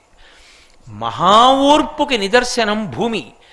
భూమికి ఎంత ఓర్పో రామునకు అంత ఓర్పు. ఓర్పు అన్న మాటని చేతకానితనము అని అర్థం చేసుకోకూడదు. చేతకానితనం వేరు, ఓర్పు వేరు. చేతకాని వాడికి కోపం వచ్చిందనుకోని వాడు చేయగలిగింది ఏమీ ఉండదు, అందులో ఓర్పే పట్టాలి. ఎందుకని వాడు ఏం చేయగలడు? ఏమీ చేయలేడు. అవతలవాడు మహాబలవంతుడు. అవతలవాడు మహాబలవంతుడు కనుక యువతలవాడిని ఒక్క లెంపకాయ కొట్టి మెళ్ళ ఉన్న రుద్రాక్షమాలను లాక్కున్నాడు. యువతలవాడు ఏమీ అనకుండా ఊరుకున్నాడు. ఎంత ఓర్పండి అనకూడదు, చేతకాంతనం. అవతలవాడిని కొట్టలేడు, వీడు బలహీనుడు. వీడు రుద్రాక్షమాల కోసం పెడితే వీడి పీక తుంపేస్తాడు వాడు. అందుకు ఊరుకున్నాడు. పోతే పోయింది, బతికాను అంతే సారని. అది ఓర్పు అనరు. ఓర్పు అని ఎప్పుడంటారంటే తనకి గొప్ప శక్తి ఉండి కూడా అవతలవాడి జోలికి వెళ్ళి చంపడం కన్నా వాడు మారతాడేమోనని ఎదురు చూసిన వాడు ఉంటాడే, వాడు ఓర్పు ఉన్నవాడు. రాముడి ఓర్పు ఎటువంటిదంటే, సీతాపహరణం జరిగింది అరణ్యకాండలో. సీతమ్మ తల్లిని అపహరించినప్పుడు రాముడు పిలిచి అడిగాడు పర్వతాల్ని, సీతమ్మని ఎవరు తీసుకెళ్లారు, ఎటు తీసుకెళ్లారని అడిగాడు. గోదావరిని అడిగాడు, ఎటు తీసుకెళ్లారు, ఎవరు తీసుకెళ్లారని. చెట్లను అడిగాడు, జంతువులను అడిగాడు. పెద్ద కంఠం పెట్టుకుని అరిచి అడిగాడు. పర్వతాలు కాని గోదావరి కూడా జవాబు చెప్పలేదు. ఎందుకు అంటే జవాబు చెప్తే, రావణుడు అపహరించాడని చెప్తే తన బాణముల చేత గోదావరిని ఇంకింపచేస్తాడు. భయపడి గోదావరి కూడా జవాబు చెప్పలేదు. కానీ ఒక్క జింకలు లేళ్ళు లాంటివి మన ఎలాగో చంపేస్తారా, రామకార్యంలో పుణ్యం మూట కట్టుకుందామని సీతమ్మని ఎటు ఎత్తుకుపోయారో అటువైపుకి తల ఎత్తి చూస్తూ పరుగులు తీసి గుర్తులు చెప్పాయి, ఇటు ఎత్తుకుపోయారు సీతమ్మని అని. రాముడికి విపరీతమైన ఆగ్రహం వచ్చింది. నేను అడిగితే దేవతలు పలకలేదు, నేను అడిగితే గోదావరి పలకలేదు, నేను అడిగితే పర్వతాలు పలకలేదు, నేను అడిగితే ఎవ్వరూ జవాబు చెప్పలేదు కనుక, నాకు ఉపకారం చేయలేదు కనుక నేను చేతకాని వాణ్ణని అనుకుంటున్నారేమో. నేను ఎటువంటి వాణ్ణో తెలుసా? నేను కాని కోదండంలో బాణాన్ని సంధించానా, యథాజర యథామృత్యు యథాకాలో యథావిధి అన్నాడైన. ముసలితనం రాకుండా ఆపడం ఎలా సాధ్యం కాదో, మృత్యువు రాకుండా ఆపడం ఎలా సాధ్యం కాదో, కాలము ముందుకి వెళ్లకుండా ఆపడం ఎలా సాధ్యం కాదో, బ్రహ్మరాత తప్పించుకోవడం ఎలా సాధ్యం కాదో, నా బాణం నుంచి తప్పించుకోవడం అలా సాధ్యం కాదు. నేను నా నారాచ బాణముల చేత పంజరాలు కట్టేస్తాను, దేవతలు కూడా తిరగరు, గాలి కూడా వీయదు. నిజం, రాముడు అంతటి బలవంతుడు. కాబట్టి ఇప్పుడు నేను బంధిస్తున్నాను, భూతములెన్నీ కదలవు, లోకాలన్నింటినీ లయం చేస్తానన్నాడు. లక్ష్మణస్వామి వచ్చి రాముడి కాళ్ళ మీద పడ్డాడు. పడి ఒక మాట అన్నాడు, అన్నయ్య నీకింత కోపమా? నీకే కోపం వస్తే నువ్వే బాణప్రయోగం చేస్తే ఎవరు నిలబడతారన్నయ్య? చింద్రే లక్ష్మి ప్రభాసూర్యే గతిర్వాయు పృథిక్షమా ఏతత్తు నియతం సర్వం త్వయిచానుత్తమం యశాః ఏకస్య నాపరాధేన లోకాన్ హంతు నహార్హసి. అన్నయ్య, చంద్రుడు అనేటప్పటికీ చల్లటి కిరణములు గుర్తొస్తాయి, సూర్యుడు అనేటప్పటికీ వెలుతురు గుర్తొస్తుంది, వాయువు కదులుతుందని గుర్తొస్తుంది. అలా నువ్వు రాముడు అనేటప్పటికీ కీర్తి జ్ఞాపకానికి వస్తుంది. రాముడు దోషభూయిష్టమైన పని చెయ్యడు అని కీర్తి వహించావు. అటువంటి వాడివి ఇవాళ ఎవడో ఒక్కడన్నయా వదిన్ని అపహరించింది, ఒకడు అపహరిస్తే లోకాలన్నింటినీ బాధ పెట్టేస్తావా? తప్పు కదూ. వెతుకుదాం, ఎవడు అపహరించాడో దొరికిన నాడు నీ బాణముల చేత చంపి. అంతేకాని ఒకడు అపహరిస్తే లోకాన్ని చంపడం ఏమిటన్నాయా? నీకు కోపంలో అదుపు తప్పిపోయావు అన్నయ్య చెయ్యకన్నాడు. ఇంకొకడైతే ఏమనాలి, అసలు సమస్య అంతా నీ వల్ల వచ్చింది, సీతమ్మ దగ్గర ఉండరా అన్నాను. వదిన ఏదో ఉందని వచ్చేసావు చటుక్కుని, సీతమ్మని ఎత్తుకుపోయారు, పైగా నాకు చెప్తున్నావా నీతులు అనాలి. మంచి మాటని ఎలా వింటాడంటే రాముడు, నువ్వు చెప్పింది నిజం రా లక్ష్మణ, ఓర్పు ఉండాలి మనిషికి, ఇన్నిటిని నేను సంహరించకూడదు, పద వెతుకుదాం, సీతమ్మను అపహరించిన వాడెవరో తెలుసుకుని వాణ్ణే చంపుతాను, మిగిలిన వాళ్ళ జోలికి రానన్నాడు. నిజంగా రాముడు చంపాలనుకుంటే సముద్రానికి ఈవతలి తీరంలో నించుని అవతల తీరంలో ఉన్న రాక్షసుల మీదకి బాణం వేశాడు చూడకుండా. అటువంటి రాముడు రావణాసురుణ్ణి చంపడం పెద్ద లెక్క, చంపలేడు. ఎందుకు చంపకుండా ఊరుకున్నాడు అంటే మారతాడేమోనని చూశాడు. ఇంతమంది చచ్చిపోతున్నారు, కుంభకర్ణుడు పోయాడు, విభీషణుడు విడిచిపెట్టి వెళ్ళిపోయాడు, ఇంతమంది రాక్షసులు సంహరింపబడ్డారు, లంక కాలిపోయింది, మారతాడేమోనని చూశాడు. మారుతాడేమోనని ఓర్పు వహిస్తాడు తప్ప వెంటనే చంపేయడం రాముడి జీవితంలో లేదు. అంతటి ఓర్పు ఉన్నవాడు మహానుభావుడు. అంత ఓర్పు ఉన్నవాడు కాబట్టే ఎన్ని తప్పులు చేసిన వాళ్ళని కూడా కాపాడుతూనే ఉంటాడు. అందుకే శ్రీరామాయణంలో ఎవ్వరూ చెయ్యనటువంటి ప్రతిజ్ఞ ఒకటి చేశాడు.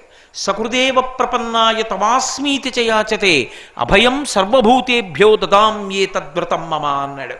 నీ తప్పులు చేశానని బెంగపెట్టుకోకండి, అయ్యయ్యో ఇన్ని తప్పులు చేసేశానే అని బాధ కలిగిన నాడు ఇక నేను ఈ తప్పులు చెయ్యకుండా రామా నువ్వు నన్ను కాపాడని ఎవడు నేల మీద పడి నన్ను పిలిచి నమస్కరిస్తాడో వాణ్ణి నా సొత్తుగా స్వీకరించి నేను కాపాడతాను వాణ్ణి పాడవకుండా అన్నాడు. పాడవకుండా రక్షించడానికి ప్రయత్నిస్తాడు తప్ప చేతిలో బాణాలు ఉన్నాయి, అంత శక్తి ఉంది, అన్ని అస్త్రాలు ఉన్నాయని కేవలం చంపేయడం రామచంద్రమూర్తి యొక్క లక్షణం కాదు. అంతటి మహానుభావుడు రామచంద్రమూర్తి అంటే. అంతటి ఇంద్రియ నిగ్రహం ఉన్నవాడు, అంతటి క్షమ ఓర్పు ఉన్నవాడు. కాబట్టే రామ ఈ రెండు గుణములు నీ ఎందున్నాయి కాబట్టే అందరూ నిన్నాశ్రయిస్తారు, నీ వలన రక్షణ పొందుతారు. అంత గొప్పవాడివి రామాని కీర్తిస్తూ శ్రీ రఘురామ చారు తులసీదళదామ శమక్షమాది శృంగార గుణాభిరామ. అభిరామ అంటే అందగించినవాడా అని అర్థం. అభిరామి అని దక్షిణ దేశంలో తిరుక్కడయ్యూరులో అమ్మవారు, ఆవిడ పేరు అభిరామి. అభిరామ అంటే సౌందర్యవంతమైనవాడా, సుందరమైనవాడా, అందగించినవాడా. దేని చేత? బాహ్యమునందు అందగాడే, గుణముల చేత అందగాడే, రెండిటి చేత అందగాడే. లోకంలో మీకు ఒకటి ఉంటే ఒకటి ఉండదు. ఒకడు పైకి చాలా అందగాడు కానీ లోపల బుద్ధి మంచిది కాదు, 10 మందిని మోసం చేస్తుంటాడు. ఒకడికి లోపల బుద్ధి చాలా మంచిది, పైకి అందగాడు కాడు. కొంతమంది లోపల చాలా ధైర్యశాలురు ఉంటారు, ఏదైనా మంచి పని చేయడానికి శరీరంలో ఓపిక ఉండదు. కొంతమందికి శరీరంలో ఓపిక ఉంటుంది, ఒరే ఈ పని చేసి పెట్టరా అంటే ఎందుకు అనవసరంగా అలిసిపోవడం అని నాకు ఖాళీ లేదండి అంటాడు. రాముడిలో ఇవి లేవు. రాముడు పైకి అందంగా ఉంటాడు, లోపల అందంగా ఉంటాడు. రాముడిలో శక్తి ఉంది, రాముడిలో 10 మందిని రక్షించాలనేటటువంటి ఆర్తి ఉంది. అన్నీ కలిసిన వాడెవరో వాడు రాముడు. అందుకని అభిరాముడు, అందగించినవాడు. అందుకే రాముడికొక్కడికే 2 పేర్లున్నాయి, వీరరాఘవ, విజయరాఘవ. చేతితో కోదండాన్ని రాముడు పట్టుకున్నాడా వీరరాఘవ. ఆయనని ఎదిరించి నేను నిలబడతానన్న మొనగాడు ఈ లోకాలలో లేడు. రాముడు యుద్ధానికి వస్తున్నానన్నాడా, రాముణ్ణి ఓడించగలిగిన వాడు లేడు. అందుకే బ్రహ్మా స్వయంభూశ్చతురాననోవా ఇంద్రో సురేంద్రో సురనాయకోవా రుద్రో స్త్రినేస్త్ర త్రిపురాంతకోవా త్రాతుం నశక్త ఇది రామవధ్యం అంటారు స్వామి హనుమ సుందరకాండలో. రాముడు ఎవరినైనా చంపేస్తానన్నాడా ఇక బ్రహ్మ విష్ణు మహేశ్వరులు కూడా కాపాడలేరు. అంతటి శక్తివంతుడు. అంత శక్తివంతుడయ్యిండి కూడా అనవసరంగా ఎవరిని చంపడు, రక్షించడానికే తన శక్తిని ఉపయోగిస్తాడు. ఇది రామ మిమ్మల్ని నమ్ముకోవడానికి కారణం. అందుకే లోకంలో ఎవరు ఆయుధంతో సిద్ధంగా ఉన్న మూర్తి ఉండరు. ఒక్క రాముడు మాత్రం ఎప్పుడు ధనస్సు పట్టుకుని ఉంటాడు. ఆ రాముడు ఉండగా, రాముడి పాదములను మనం నమ్ముకుని ఉండగా మనకి లోటెక్కడుంది? తక్కువేమి మనకు రాముండొక్కడుండు వరకు పక్కతోడుగా భగవంతుడు మన చక్రధారి అయి చెంతనే ఉండగా అంటాడు రామదాస్ గారి కీర్తనలో. కాబట్టి అభిరామ, అందగించినటువంటి ఓ రామ, కాబట్టి శ్రీరఘురామ చారు తులసీదళదామ శమక్షమాది శృంగార గుణాభిరామ ఇవాళ పూర్తయింది. శమక్షమాది శృంగార గుణాభిరామ త్రిజగన్నుత శౌర్య రమాలలామ శ్రీరఘురామచారు తులసీదళదామ శమక్షమాది శృంగార గుణాభిరామ త్రిజగన్నుత శౌర్య రమాలలామ కల్మషార్ణవోత్తారకనామ జగజ్జన కల్మషార్ణవోత్తారకనామ భద్రగిరిదాశరథి కరుణాపయోనిధి. ఆ పద్యంలో వాడినటువంటి మిగిలిన విశేషణాల్ని రేపటి రోజు 4వ రోజు ఈసారికి నేను చేస్తున్న ప్రసంగాల్లో చిట్ట చివరి రోజు అందులో అత్యద్భుతమైనటువంటి మాటలు వాడేశారు రామదాసు గారు. జగజ్జన కల్మషార్ణవోత్తారకనామ అని పిలిచారు. అసలు దాని వైభవం ఏమిటో, ఎందుకు ఆ మాట మొట్టమొదటి పద్యంలోనే రామదాసు గారు వేశారో ఈ విశేషాలన్నింటినీ రేపటి రోజు చెప్పి ఆ పద్యాన్ని పూర్తి చేస్తాను. కాబట్టి రేపటితో చక్కగా ఆ విశేషాన్ని విని ఉపన్యాసాన్ని పూర్తి చేయడం, మీరు చక్కగా శృణ్వం వినడం అనేటటువంటి తపస్సుని మీరు పూర్తి చేద్దరు. కానీ మళ్ళీ తిరిగి రేపు సాయంకాలం 7 గంటలకు కలుసుకుందాం. మంగళాశాసనపరై మదాచార్య పురోగమై సర్వైశ్చ పూర్వైరాచార్యై సత్కృతాయాస్తు మంగళం. మంగళం కోసలేంద్రాయ మహనీయ గుణాత్మనే చక్రవర్తి తనూజాయ సర్వభౌమాయ మంగళం. ఉమాకాంతాయ కాంతాయ కామితార్థప్రదాయిని శ్రీగిరీశాయ దేవాయ మలినాథాయ మంగళం. సర్వం శ్రీ ఉమామహేశ్వర పరబ్రహ్మార్పణమస్తు. స్వస్తి.